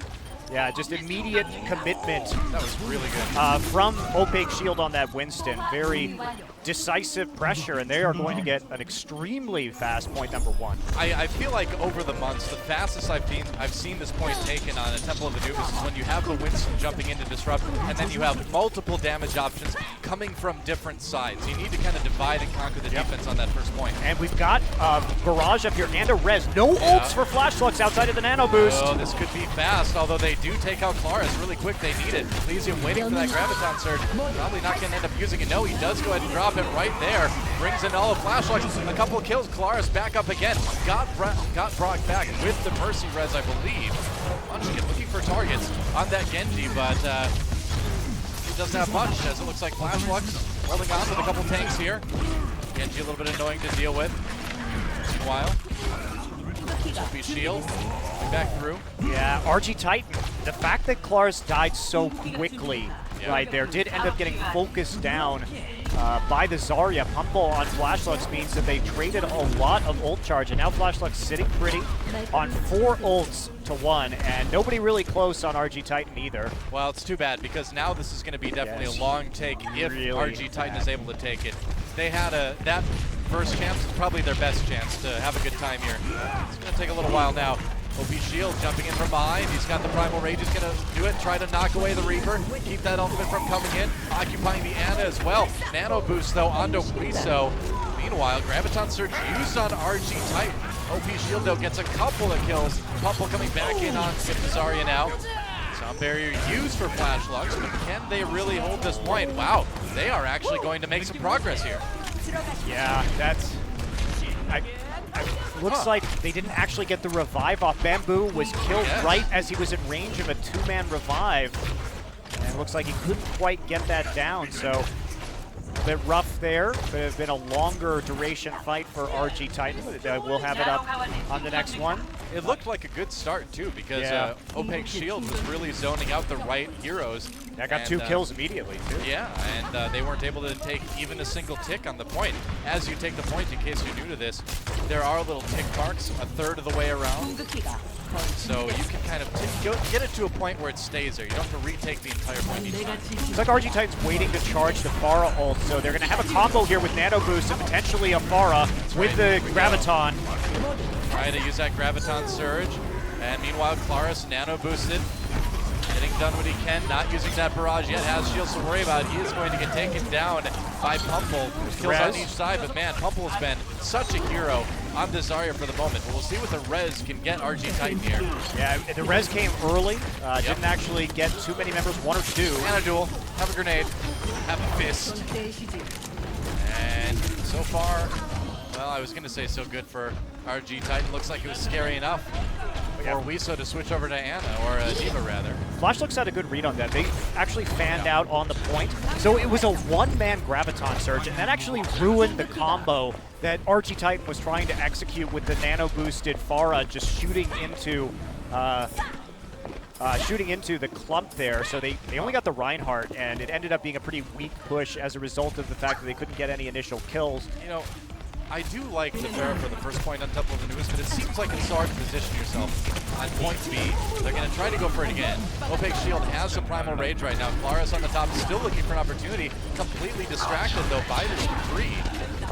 Amtal doing work. Finally gets taken out, though. Claris low. Needs to get some healing in from the Mercy. Now finally getting it. They're playing this point very patiently. Wiso still on the D.Va. Claris going after Lucio. What are you doing up there, man? Get down. Get down. And I don't mean beat-wise. And just lands some direct hits. And RG Titan, ooh, barely dodges a Deadeye there. Gets hit with the flashbang, but dodges out just in time, finally. Aquino gets the kill onto that Pharah. Yeah, Claris couldn't find an opportunity to use the barrage right there. Yeah. All right, Nano Boost. Yeah, they just got to wipe here. Now, here's the thing. RG Titan, they should just wipe. They've got a lot of ults when they come back. Sleep there onto Aquino. Time to sleep. So now we have a situation where Claris is going to be able to come back with the ultimate again. Bro is very close to that Nano Boost, and so is Opaque Shield to the Primal Rage. So they do have a potential 6 ult push coming in. They didn't commit either the Death Blossom or the Barrage to that last fight. Kino ready to really cause trouble. Here we go, Death Blossom right on top of them. Gets a couple kills. Huge. Gets 2. Really softens up the rest of the team. Oh, Mercy went down. Bamboo not getting a chance to res. And that push absolutely stuffed by Flashlux. Let's check that one out again. That is such a clutch play. They bought themselves another push right here. Wow. No shields coming down. They had no idea that Aquino was up there. I mean, and that's a classic. That is a classic Reaper play you gotta, right there. I mean, that's inexcusable. You got to check that spot. You should know that the Death Blossom is going to be coming up right there. Now they've got 6 ults, though, compared to just 1, but Flashlux bought some more time on the clock. All right, here we go. This is going to be the best the push can get from RG Titan. All 6 ultimates available. They're going to drop the beat right away on Flashlux. They know what's coming. Claris nano boosted, waiting for an opportunity, waiting for those shields to go away. Res use immediately to get the Winston. A big Graviton Surge, and that's going to be another big play for Flashlux, winning this fight easily. And now, only 1:30 remaining for RG Titan. That one drop down Death Blossom did so much for them. That was such a clutch play, because if they hadn't gotten that, they wouldn't have been able to build up their ults, because Flashlux had very low meters, very low. And that was going to be a 6 ult push to basically 1, maybe 2 if they were lucky, but they made the clutch play, and that allowed them to hold on a push that became less powerful over time. I like this. Switching over to the Genji now, away from the Pharah. I think it's a better choice for this one. Aquino comes in, nano boosted with that Death Blossom. He's going to get slept, but not before he gets a couple kills. It's already too late for RG Titan. Yet another push stopped, and they're going to even lose Bro at the end of it. Great execution. Bro. Speed boost coming in with the nano boost in order to just vault the Death Blossom Reaper into the back lines. cut off that hallway entrance, and you know, RG Titan looks like they're not going to be able to take this second point. Well, it's looking really unlikely here. I mean, if they can't take it with 6 ultimates, I don't know how you do it. Well, they're going to be kicking themselves for that one. I think they will. Believe it. Having to dodge the fire strikes coming through. Looks like RG Titan's going to try to come from the left side now. A little bit of a change of strategy here. Flashlights, no ultimates available just yet. Munchkin does have his Death Blossom, though. This is it. It's do or die for RG Titan. Gets nano boosted, comes in, looking for it, gets one. Gets taken out, though, or actually gets 2 kills. Is this it? Can they hold on? Oh, Hamtal stays alive. Manages to take out the Reaper, though. And I think this may be it for Rhinos. They're going to at least maybe get some of this point, but no, they're being delayed so much. Oh, that's a big 4-man Earth Shatter. Sleep Dart does work though, so no follow-up, but it does. Again, delayed. Overtime now. All Flashlights need to do is hold. Clariso with the Dragon Blade coming in. We'll see what they can make happen with it. Gets 1, gets 2. Overtime still going. Gets another. Rhinos Gaming Titan finally managing to put some progress on this point. It's close. Here comes the Diva. No ultimate anywhere nearby, and they're going to get it at the last moment. Yeah, they do. They get it in overtime, though, Doa, so they're not going to have any time bank to work with, which means that in order for them to force this to a tiebreaker King of the Hill point, they're going to have to hold point A for 2 minutes and 41 seconds, which is It's going to be hard, man. difficult. Here's where you bust out the Symmetry. Here's where you bust out the Bastion. Yeah, that's what we need. The Miracle Hold going to have to come through. That is a long time to take point A on this map. Yeah, it definitely will need to be a pretty incredible miracle at this point. I'm just impressed with Flashlux's hold on that 6-ult push. That was an incredibly clutch performance from them. Bought them just enough time to get the Diva ult and the other tools they needed to defend against it. So Elysium going to be doing some plasma jumping here over to point A. Punch in the wall. It's got to hurt. That's how you get those knuckles strong. That's how you wrestle Siberian bears. You punch the wall a couple times. That helps you wrestle? Yeah. But she wants to hug the Siberian bears. Well, I mean, there's a fine line, you know, between hugging and wrestling when it comes to bears. Yeah, that's what I tell girls too, but they don't always understand that. That's led to some awkward conversations, though, let me tell you. I guess so. No kidding. Saying the accent too. I want to cuddle a big Siberian bear. Do you also tell them your mother Russian? No. Oh, no, okay. I don't do that. I'm working my way up to that. Oh, okay. That's all right. Gotta take things one step at a time. Flashluck's not going to go for the Mei this time around. Yeah, well, we also what happened in that push. I think it's better to hold off on that. So moving in with the shield. Hamtal's already got down, so yeah. RG Titan holding a little bit stronger here. They tried to just all power through the side, and they're going to have to fall back right now. Couldn't get a pick to start things off with the Roadhog, and no Widowmaker this time to help on the turn. So They know they have time, though. They can be a little bit patient with this first push. yeah, they certainly can. All they need is one good pick from Roadhog. They're going to try on for the left side again. Bit it down, though. It's, Kino sneaking in from the front, though. Going to try to grab somebody off the front there. Munchkin jumps down to take out. Oh, actually, Aquino gets the kill on the Reaper. That's one down. Nano boost used. Weetza managing to pick one up here, too. Here comes Hamdol in the back lines. Getting the kills on that Reaper, though. Still, kills traded fairly evenly, but it's looking pretty good for Flashlucks to at least get onto this point. try and take out the Genji. Gotta get Lucio has been zoned out, so now it's time to get onto the point. Flashluck's looking strong. Gotta get this last hero down, and they managed to pull it off, so... Nano boosted Reaper, gonna have to Wraith form away from that one. Comes back, it's a Reaper duel. Who will reap harder? Looks like Hamtol gets the ultimate just in time. No, it's another Death Blossom. It's like a whole Death Garden. Elysium drops that Graviton Surge, gonna try to keep holding this point A. Claris comes in, got the Dragon Blade. We'll see what he can pick up with it. Looking for one, not able to get anything because of that sound barrier. Sound barrier coming down though for RG Titan as well as they continue to try to hold. The first tick on the point has not been taken yet by Flashlucks. Claris getting low but dealing a lot of damage from the side. Trying trying to escape, gets away to the health pack, big health pack up on top. And He's trying to work this down right now. Yep. Nearly at the second tick already, and pretty firm hold by Flashlight. Klar's trying to poke down. He needs to get his ultimate. He's got to go They've in. got it. I think they've got it. Goes in, tries to deflect for a couple kills, not going to end up making it work. Elysium coming in on that Zarya, has a little bit of time with the shield. Will it be enough sound barrier just to guarantee Flashlight the point? And that will also guarantee them the win. That's right, 2-1 up now for Flashlux as we head into a payload map, but Flashlux was not so successful against RG Titan on Numbani. Yeah. So they seem to be strong when it comes to fighting around these points, and we'll see they've got 2 chances now. First a payload map, and if they fail that, another hybrid map to work with to take their first victory and the first win overall here at Apex Season 1. Yeah. Well, it's hard to call anything an upset where we are still learning so much about these teams, but I have no idea what's upsetting yet, though. well, certainly not this match. This match has been anything but upsetting because I've really enjoyed it. Has been fun so far. So we'll see if RG Titan's going to bounce back. Saw some strong Pharah, Anna, and Mercy play from them on Numbani, and a lot of switching up. So we'll be Dorado, the selection here. Okay. Dorado will be our payload map, and RG Titan did take Numbani. We'll see if they can repeat that success on our second payload map of the night and force a set number 5. And it does seem like RG Titan feels a bit more comfortable on these payload maps. Does seem that way. But they're going to have to take both of them. We will see.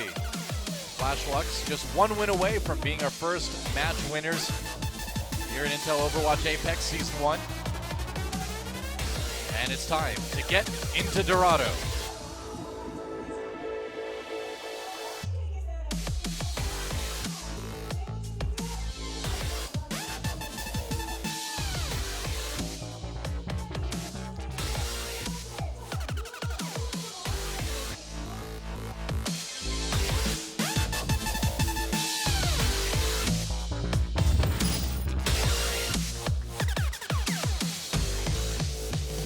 Here we go. Welcome to Dorado. Already the Korean caster's trolling me, man. Battleground. Happens every time. If you're new to watching OGN, Dorado. we don't get any. We don't get. any Whoa. direction. If you're new to OGN, what is wrong with you? No, First no, off, no. fans. Welcome. We welcome you. No. Welcome. I'm judging you. This is how our dynamic works. You're That's the right. welcome. You're the nice guy. We got a good cop, bad cop thing going on here. But no, yeah. So we don't get any direction really. I have to kind of like listen to what the Korean casters are saying through my headset to try to figure out when we're doing things. So it gets. We won't say awkward. We'll say fun. It gets fun once in a while. Just like we're going to have on this map in Bamboo, whipping out the Zenyatta this time around. First time we have seen Like it. that Zenyatta tonight, so My main. 세계 어딘가에선 And so if we're going to Lucio, going for a little bit more, a long-range poking damage. Just in general, it does seem like Korean teams are more likely to make Lucio-less compositions. We did see Lucio at nearly 100% pick rate, or I should say play rate rather, during the Overwatch Open. Has 85%, I think it was. More than that, I believe. Very, very high. But Korean teams have some willingness to play without him. They do have a lot of long-range damage for Zenyatta. McCree, great for creating long-range picks. And Flashluck's going to be a little bit challenging from that perspective, but they're they're a close-range composition here. They love this triple tank setup too, is what we're noticing. Yeah, running that with the Mei this time around. I feel like somebody's been watching a lot of energy matches. Huh? I mean, I haven't been thrilled with Humple's ability to create those picks, and Roadhog is such a big target with the Discord orb on him that he can take a lot of unforgiving damage. That's the thing. I think Zenyatta's going to work out pretty perfectly with that. First push coming in. Flashluck's playing that point a little bit, or rather RG Titan's playing that point a little bit farther back until right now, coming in, holding the payload quite nicely. And I mean, this is exactly where you want to stall it out. Yeah, and the thing is, if you don't have any dive to get back onto the McCree and the Zenyatta, basically the fat front line of RG Titan's able just to sit there in the choke point while the Zenyatta just switches the Discord orb targets. He coordinates with the McCree, and you're going to get a ton of damage on the front line there of Flashlucks, and they just can't quite break through on that first push. So Aquino's goal with this May here is to just get in there, try to separate somebody from the rest of the team. We're going to see if he can do right here, dropping the Blizzard. He's already got it. They're going to bring him in. Whoa! That is a Graviton Surge. Man. Wow. That certainly worked. Yep. Team wipe right there. They didn't even have to use the Reaper ultimate. Man. Enough damage was done. They still have their nano boost too. Well, so the Reaper and the Reinhardt from RG Titan combining just for that AoE damage. We see them execute that combo well before. Yeah. And they get it once again. Flashlucks, they're going to finally switch to the Tracer. So now they've got some backline threat. They've got to deal with the Zenyatta. That's being a backline. Amphail trying to get in there. Meanwhile, Claris dropping the Death Blossom coming in from the top. Yep. Still able to get a lot of damage done. Yeah, 3 kills for that Reaper. And this is going to be another solid hold from RG Titan. And again, you know, they've been looking good on these payload maps so far. Yeah, and the issue is, yeah, we're going to take a look at this again. So he does get in there. Meanwhile, they're trying to assault the back line at the same time, but the Reinhardt gets ambushed from behind, has the Discord Orb on him. Nice, fast switch on the Orb over to the Zarya. So great target selection coming in. I mean, I love from RG Titan. And not only that, but Aquino got into the back lines, but it looked like, because he died to McCree, that he was just instantly flashbanged. Yeah, all right. They're going to try to push ahead with the sound barrier now. They dropped the Earth Shatter too, but not able to get a lot of kills initially out of that. Just a couple. MP Shield still surviving. Bro picks one up on Wiso. Aquino has that Pulse Bomb, goes for the Zenyatta with it, doesn't manage to get the kill. Not sure if the Zarya shield helped out or not. Either way, Bamboo under some heavy pressure now. Aquino trying to deal with that Zenyatta in the backlines, but so far, not much luck. Maybe he'll get it now. Taking a long time though. Whoa, gets low, has to go ahead and recall. He's not getting these supports at all. No, he's not. And meanwhile, Claris picks up a couple more on Reaper, and the rest of Aquino's team is just falling around him. RG Titan still holding on point A.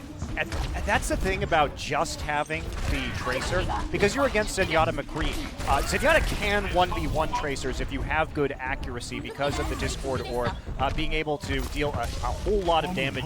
Not easy. It's not easy to do, but you can do it. And he was forcing the recalls there over and over again onto the Tracer, so Tracer was never able to get close. And if you combine that with the threat of a flashbang, can get a little tricky. But all right, Graviton Surge on the Flashlucks again. I feel like we've seen this one before. Trying to work into the Deadeye, but not able to get any kills with that. Meanwhile, the Winston flashbang, nice damage from Munchkin, finishes him off with the left hook. Things going well yet again for RG Titan. Bamboo even picking one up, being the bloodthirsty support. Could be a lot more bloodthirsty in Overwatch. oh yeah, definitely. I like it. Kino coming in now, looking for a big play from behind with this pulse bomb, and he gets taken out immediately. Oh, there you go. Gets kicked Orb in the head. to the face, and that's it. Yep, foot to the face, boot to the head. Amphail gets a couple, and Flashluck's trying to put together one last-ditch effort push along with that nano-boosted Reinhardt. Claris taken down before he's able to drop the Death Blossom, and it looks like they may actually take this to point A. Yeah, in overtime. All right, they'll get it there in overtime at least, but still not looking like it's going to be a successful full push from Flashlucks. Going to be tough. They do get 230 off of that, though. Yeah, so they buying themselves a little bit of time. Aquino playing pretty far forward here in the bank, and he's trying to get a flank onto the high ground. He's trying to be sneaky right now for his high ground advantage on the defense for the second point here. So he's going to sneak actually up the staircase. This is going to be really surprising with a pulse bomb, by the way. If he can get up here, it's going to be amazing. Claris actually caught a glimpse of him right there, but didn't notice him coming in. They're going to try for it now, going in for the Death Blossoms from behind. Aquino putting pressure on the top lane for that Tracer. I just say top lane? Wow. Old habits die hard. Sound barrier, bumping up Flashlucks as Aquino comes in. Good flank, gets one, gets Elysium, gets a tank with the Pulse Bomb. That's going to help Flashlucks continue pushing this payload. That was a really clutch play by Aquino there. Yeah. Managed to take out the Bro very early on in that push and devastate the backline there from RG Titan. Well, they're not done yet. And Clark's going to get two. Yep. Looks like they're not going to move up into the high ground here. Amphail died way up there. That was maybe a little bit of an overextension. It's a little bit. Looks like Butch going to get a look for the high ground Deadeye, of course. Yep. Oh, McCree's in your bank. Watch out. No, wait. He's turned over a new leaf. He's a good guy now, I promise. Yeah, I think it's, what is it, Roadhog and Junkrat you don't want in your bank these days? Yeah, that's right. Yep. I'll be the one taking all your wands if you're in Korea. Or if you're in Dorado, taking How all do of you- your pesos. How do you feel about them making the only 2 Australian characters criminals, Noah? I don't know. I'm not Australian, so it doesn't bother me. I feel like that's playing. Let's pop a smithy about that. Graviton Surge used by Rhinos. We'll see if Flashlox can survive it. Hamtall on the side being a sneaky Zarya.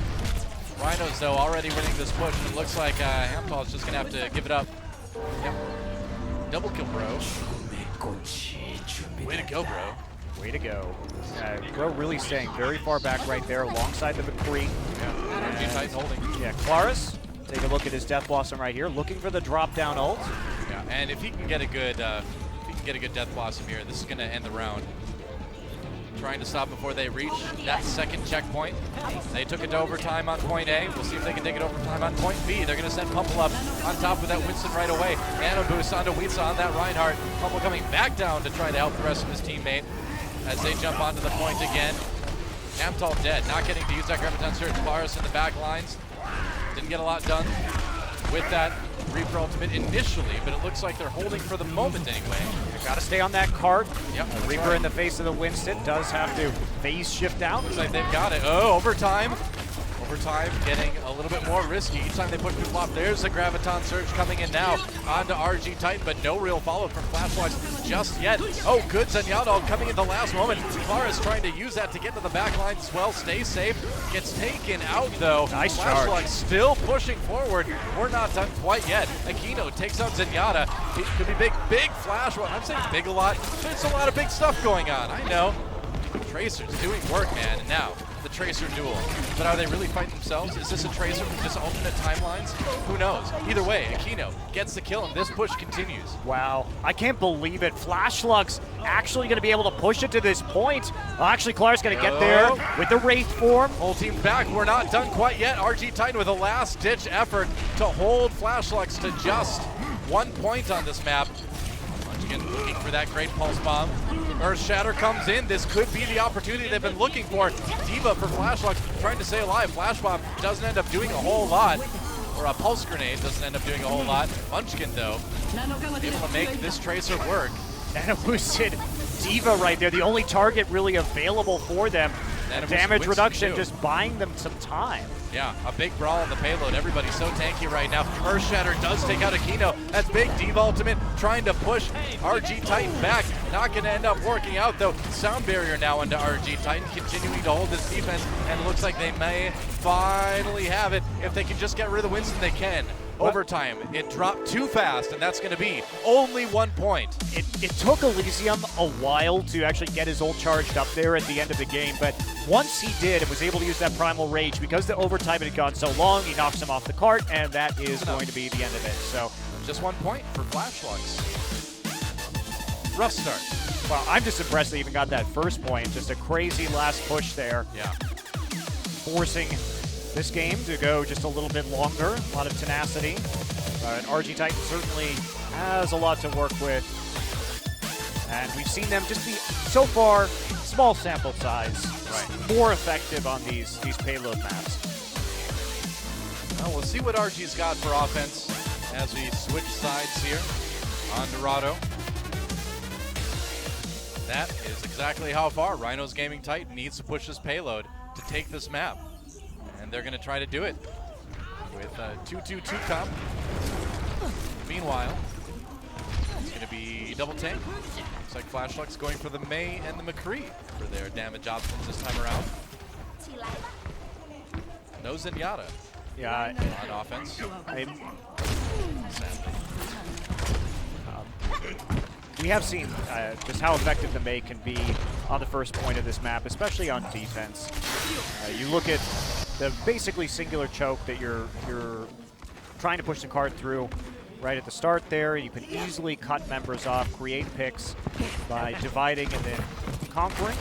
I'd like to draw attention to where Flashlucks is like setting up to defend this first point. If you play solo queue, you're on defense on Dorado, that's where you should be. You shouldn't be waving at them through the doorway right now. That is a bad idea. Envy disagrees with you.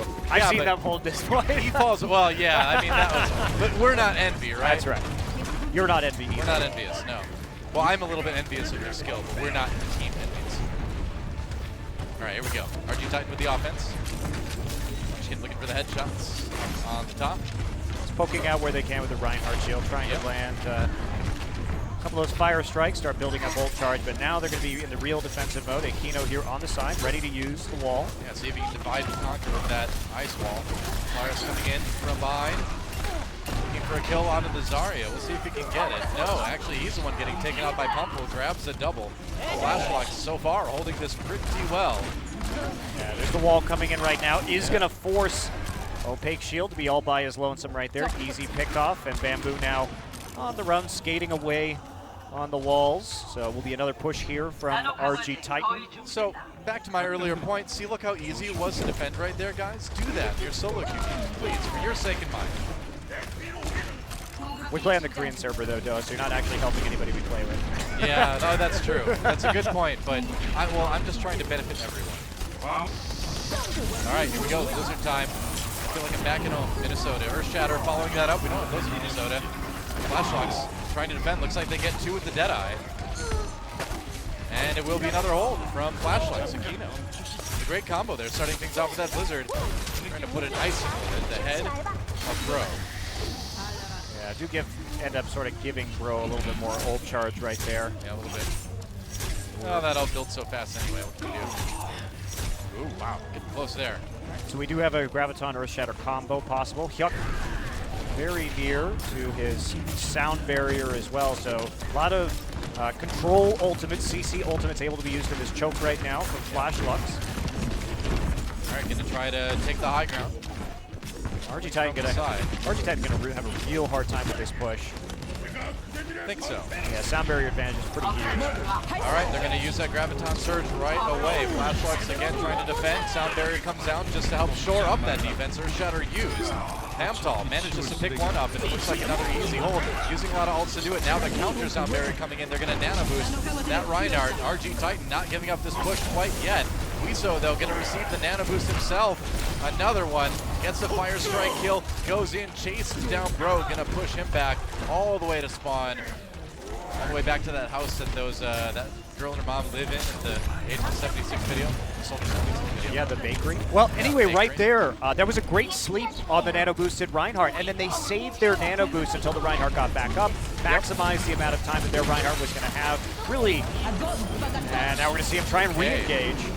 Yeah, this may work too. Claris looking for the push with the Death Blossom, gets a lot. Combine that with Munchkin dropping the Deadeye, and that is going to be the first big successful team fight for RG Titan on this map. And they're going to get point A from it.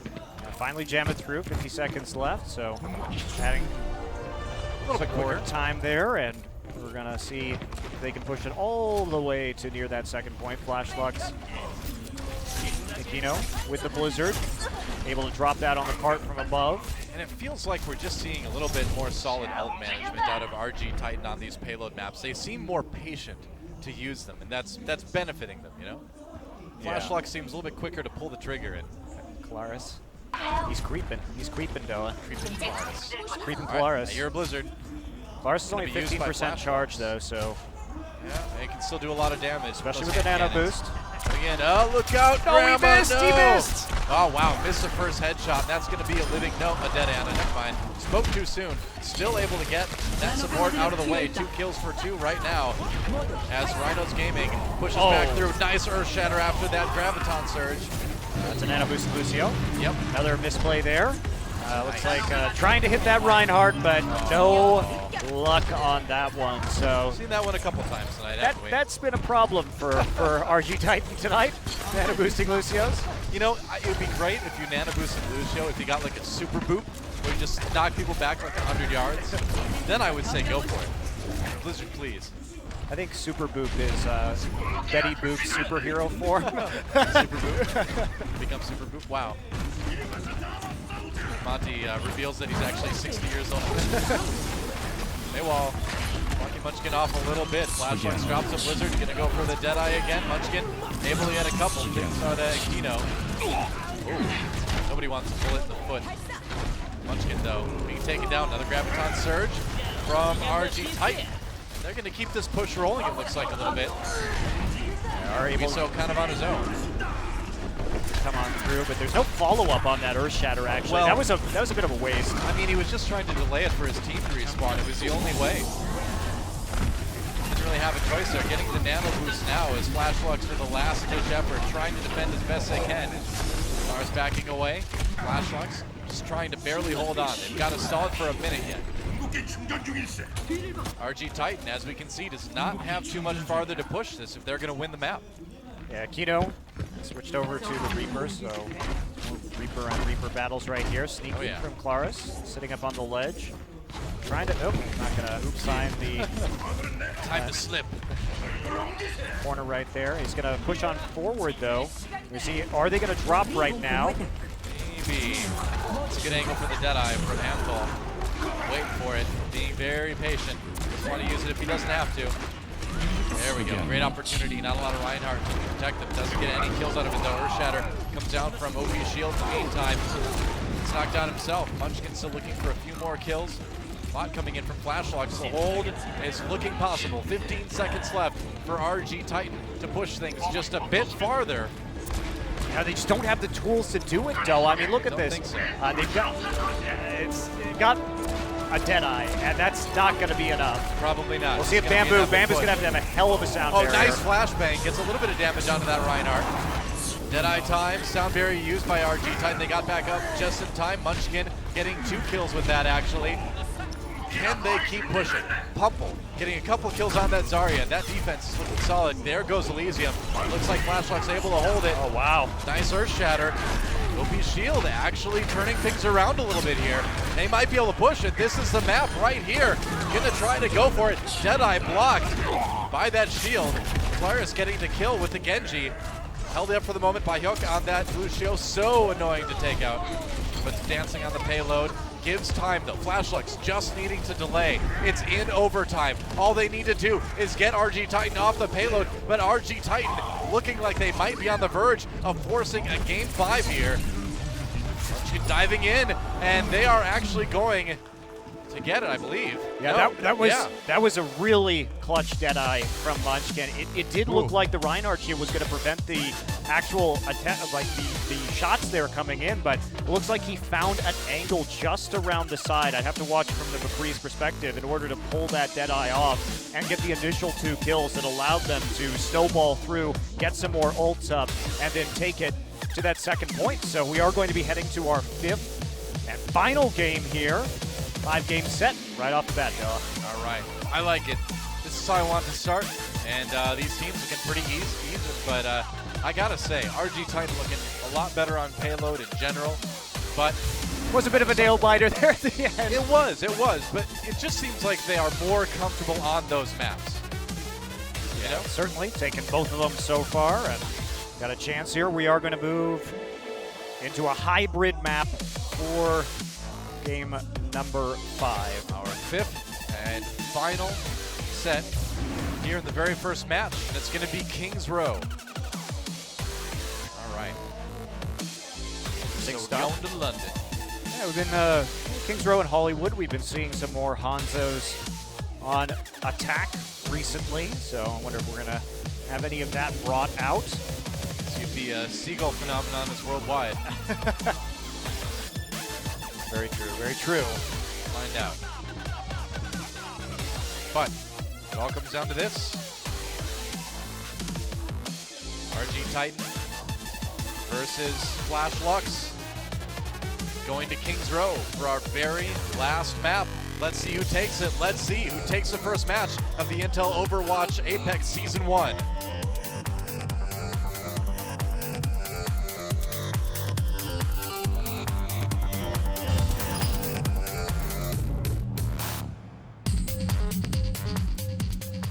All right, welcome to jolly old England. Although I didn't say it in a jolly way because this is serious. Match number 5, or rather map number 5, between RG Titan and Flashflux. To be fair, Kings Row is not so jolly, Dilla. It was the site of assassinations. It's true. We did lose. By the way, we did lose Mandata here. Why didn't they back up Mondada? Why is it so easy to kill a robot? It's true. Where's I mean, that's one of those moments you're like, they were sitting there like, oh crap, we forgot to make a hard backup of Mondada, guys. If I was an Omnic, I would totally have my consciousness on a couple USB drives lying around the house just in case. But here's the thing, the whole thing with the Omnics is they feel they've reached some sort of spiritual awakening, that they have a soul, kind of just like humans. So maybe you can't back up a soul onto Google Drive yet. I think you can. All right, well, let's see. I think you can. That's where mine is. In the future. Oh, Well, I okay. mean, if you figured out a way to do it right now, I applaud you, sir. Elon Musk and me, we've been talking. So, Aquino here actually, at least showing the Hanzo right now. I mean, it's reasonable. It's a good pick, especially on the first point here. I mean, we do see You've plenty got of teams start off with the Sonic Arrow and then switch over, just Yep. to kind of get an idea of where the defense Very is. true. And there's a Sonic Arrow, so that might be what we see. Yep. Yep, he's going to swap it over to the Mei. Okay. 지킬 가치가 있어요. Indeed. So getting that initial information. They also get a read on the composition that way. So before they get the line of sight on them and Yep. move forward through the hotel. All right, Stormfront so far, trying to come around the side. Big engage early on from a big shield. Aquino taken out immediately. Very aggressive counter engage from RG Titans with the defense on this map. And they're going to push Flash Lux back. Yeah, they are asleep, knocking down Aquino immediately, and they had enough damage on top of him to kill him while he was CC'd. So take that, Mei, you and your annoying voice lines. She got the funniest, the most troll, I should say, voice lines. Hey, Do it together. All right, Kino on the Widowmaker again. We'll see what he can pick up. Looking for a shot around the Reinhardt shield, getting a nice one on the Zarya there. No life bars, it's a bit hard to see. Pumple on the Diva this time. Triple tank offense now from Flashlights along with that Widowmaker. Looking for more. Aquino, though, taking a lot of damage. Needs to be very careful. Down to just 50 health. That McCree's shot could do him in. A bit tricky to run the Widow against a Zenyatta and gets McCree, bamboo. but there's the headshot. Hey, well, first Mondada, then Zenyatta. Widowmaker's pretty good at sniping Omnics on King's Row. Kills anybody with the last two syllables, I guess. Yeah, I guess so. Tracer somewhere is like, why? How much can manages to get the Widowmaker with the Deadeye. The defense holding for the moment from RG Titan. Reinhardt taking a battle nap. Goodbye, Munchkin. Diva coming in. Doing a good job of holding this for the moment anyway, or taking this rather. Claris forcing back the rest of Flashbox. It looked like it was possible. Looks like that's a push that could have ended up being successful, but RG holding on, and they're the ones with the ult advantage now. Yeah, switching over to the Tracer at this point. I'm a bit confused about the Diva switch for Flashlux. I don't really know what they were trying to accomplish there, besides building up ult and then maybe setting up for a big Zarya combo, but they already used the Graviton. Here we go. It's gun party time. Claris looking for some kills, gets one on Ana. That's a big takeaway. Having to back off for the moment, but taking out the Ana before she's able to, or after she's using the Ana. They got her anyway, whatever. Graviton surge, pop down, used by both sides right now. Diva looking for kills, not getting anything. I think it fell down behind the phone booth. That was a bit awkward. Yeah, Did I see that right? I think so. A little bit hard to tell. Oops. Regardless, the Diva underwhelming, to say the least. In the back, yes, indeed. Claris backing away, just one health remaining. He will survive though for the moment. Aquino on the Tracer now. Looking for an opportunity, that pulse bomb, getting it behind the Reinhardt. Have a bomb! Doesn't get the kill though. Zarya shield helping out. Still takes some damage. Lots of kills coming in. Pumple gets 2. Looks like they're ready to finally take this point. Aquino finally making this push work with Tracer. Gotta be careful though. Another orb of space could end it. I feel like Aquino's just like playing the lore. He went for Widowmaker. He killed Zenyatta and then he switched to Tracer. This is one-man role-playing this I guess map. so, yeah. That's great. It's his favorite cinematic, I guess. It was a good one. I can't blame him. When I was a girl, I was afraid of spiders. Your Widowmaker, my Widowmaker impression is the best, though. Pretty good. It is. 죽기 충전 중이야. Good. That's my Widowmaker. No. Now we not- alienated no, all of that's- our French oh. fans. Oh well. Enjoyed it while it lasts. RG Titan. Now, push kind of stalled out here. This is the easiest point on this map for defense. Yeah. There is very few passages, just the main passage and halls up above. to actually get in onto the payload. So advantageous position. There's a nano boost and the Death Blossom rolling through, but nice job by the Reinhardt to stop most of that damage. Yeah, good shield turning there. Lucio's having a great time throughout all of this, if you haven't noticed. RG Titan still holding on for the moment. Earth Shatter drops a lot of members of Flash Bugs. They're going to re-engage onto this. Clara is still looking healthy, pushing it back through the doorway. Reinhardt with another battle nap. Yeah, Flashlights though. He's old. He needs his naps. And they drew a lot of ults out, so just waiting. Set up one more time. They should be able to be successful on this next push. Yep. Looking for a good pulse bomb here. Graviton Surge and Deadeye. Will he get through the shield? Not quite, it looks like. Manages to pick up Pumple, but that's it. Munchkin finds the kill. Nikino, yeah, good dodge. Nice roll. Sound barrier should help RG Titan hold this payload a little bit better. Maybe not. Optal saying die, die, die in Korean, but it's effective in any language, and Flashbox will continue pushing. Yeah, they just had such a huge ult advantage coming into that. Was going to be very hard for RG Titan to hold that point. Have to fall back again. Aquino looking for a flank on the side right here, so we take a look at Munchkin on your screen right now. He's been holding that ult for a long time. Aquino being sneaky. This could be good. Big bang. Oh, or a little bang, one of the two. Manages to get throw, that does help. Meanwhile, the counter Reaper ult coming in from Claris. So far, though, Flashluck still coming out ahead on this fight for the moment anyway. He's recalling, rewinding. Poking on the outside again, trying to build his ult meter. Yeah. They lost control of the cart, so not much more he can do, but he nearly gets another pulse bomb. And ult's very low. The side of RG Titan right now, going to have to work with potentially an Earth Shatter into a Deadeye. Yep. And nothing to work with right now for Flashlight. So probably going to see a little bit of poking here for a little bit while both teams try and build up to some combos. They're so close to taking that second point, but this is a really hard spot to push from. Looking for those ult. They have the one Aquino again. Alright.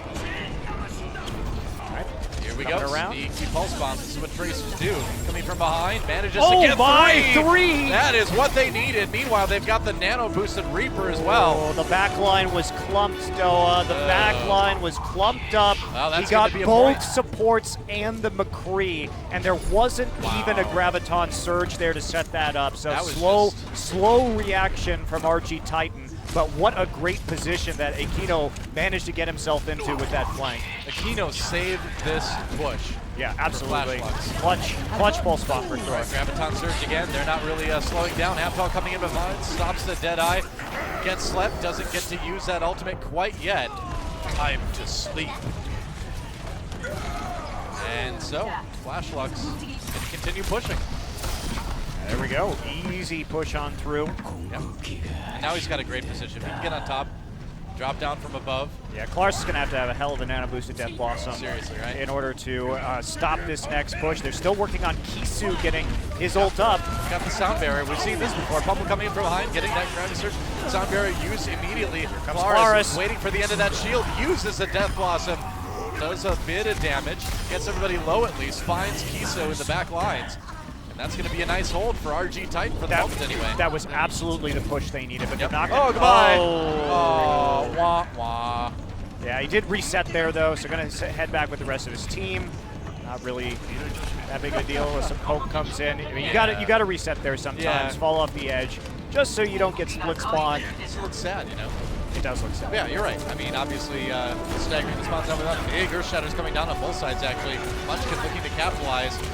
It's Claris, though, that picks up the first couple kills for RG Titan. It's going to be a 6-4. Make that just a 6 versus 1. Hamtal can't do it, and RG Titan will hold Flashlux to 2 points here on Kings Row. Yeah, that's a pretty far push, though, so definitely not the end of the world for Flashlux. They nearly got it all the way to the end.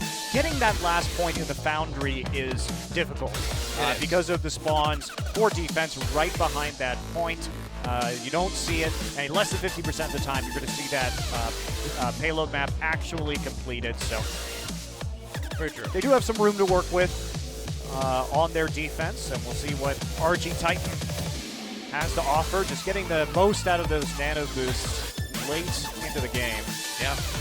But man, I mean, looking at the play for Nikino on Flashlux, coming into that, he was recognized as a star player on this team, and you can really see why. That sneaky ultimate straight to the back line. That was great.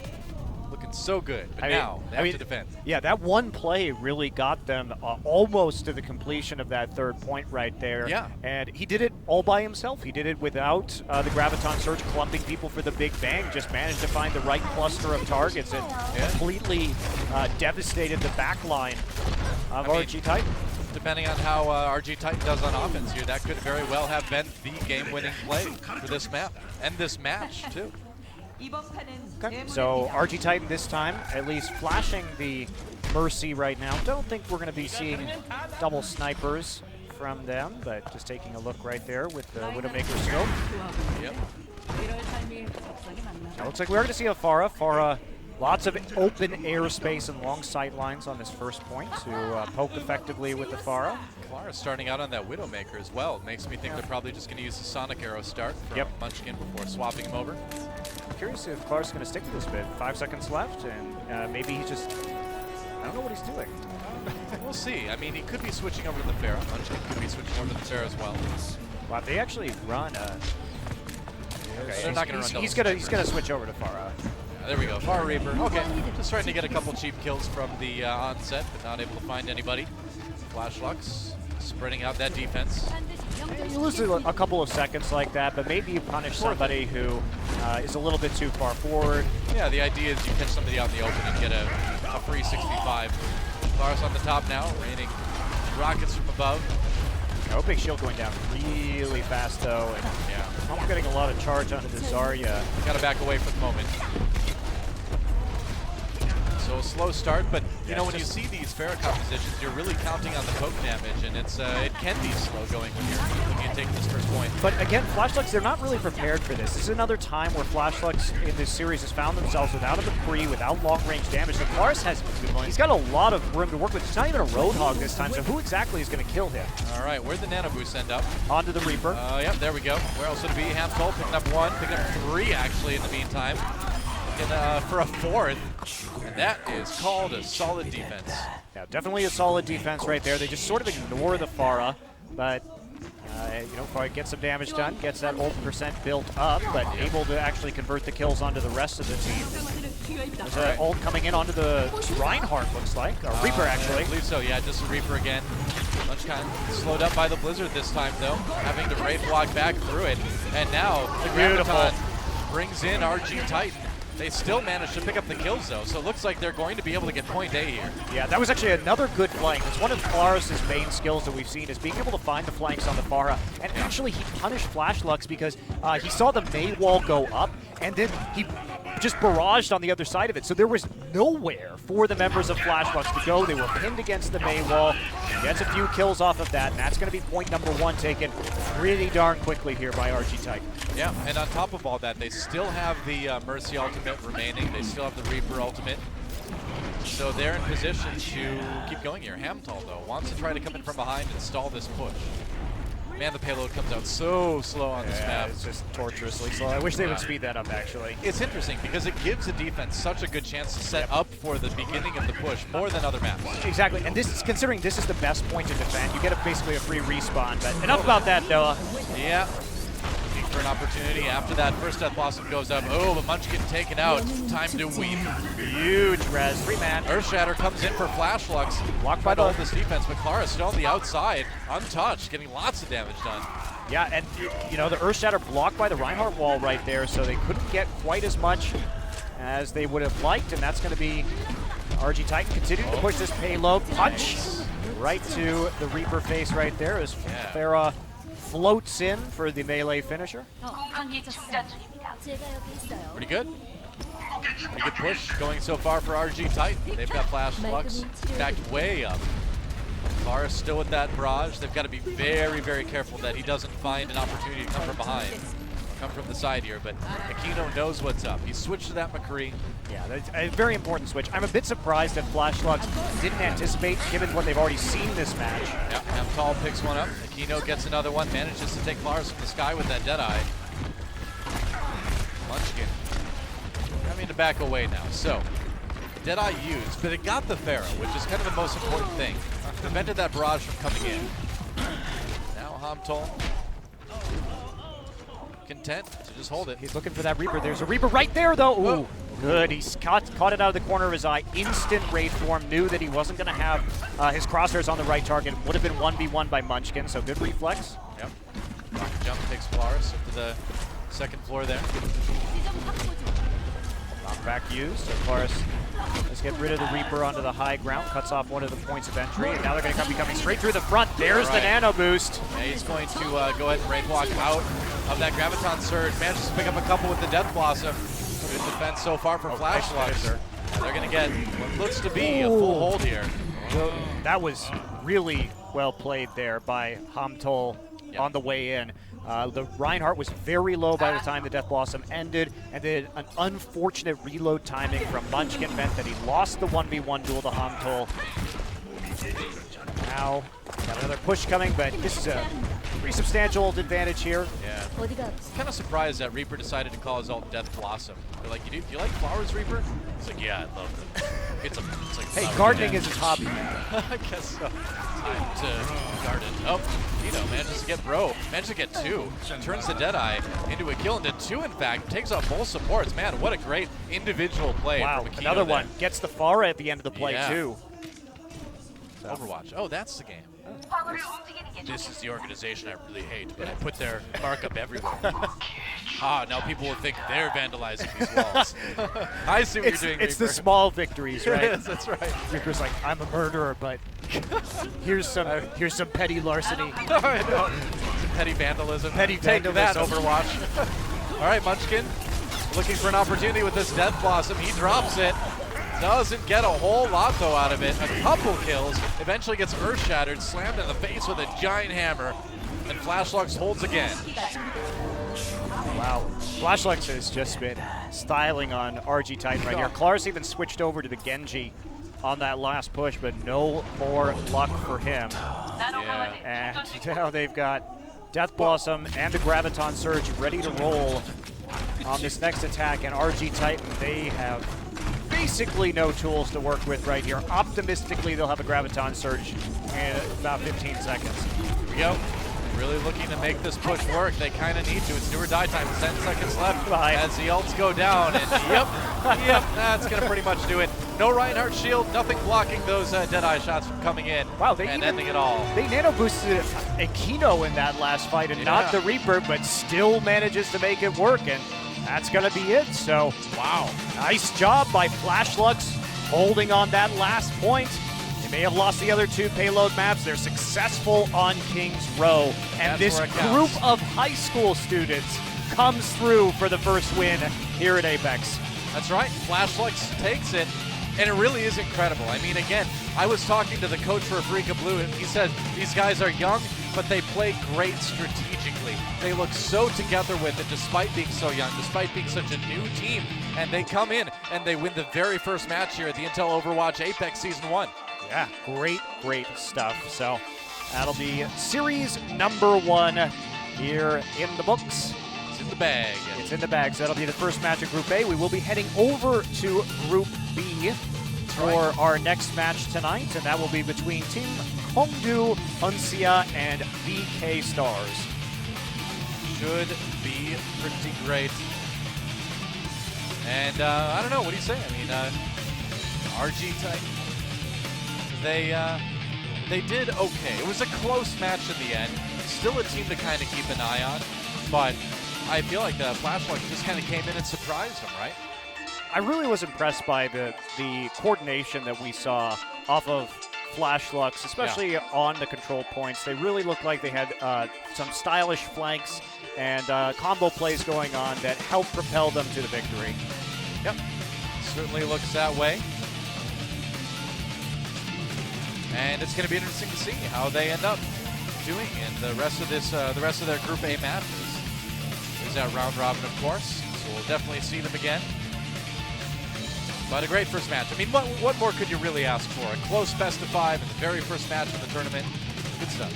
Yeah, probably a little bit closer than our next match, unless BK Stars can truly surprise us. You know, that's the real question. I didn't want to talk about it too much until we actually get started with that one, but BK Stars essentially 5v6ing their way through to the offline qualifiers and through to the tournament itself. and we'll see if they can take next match. We're going to take a break, guys. We'll be right back.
Coming up next, BK Stars, Team Kongdu Uncia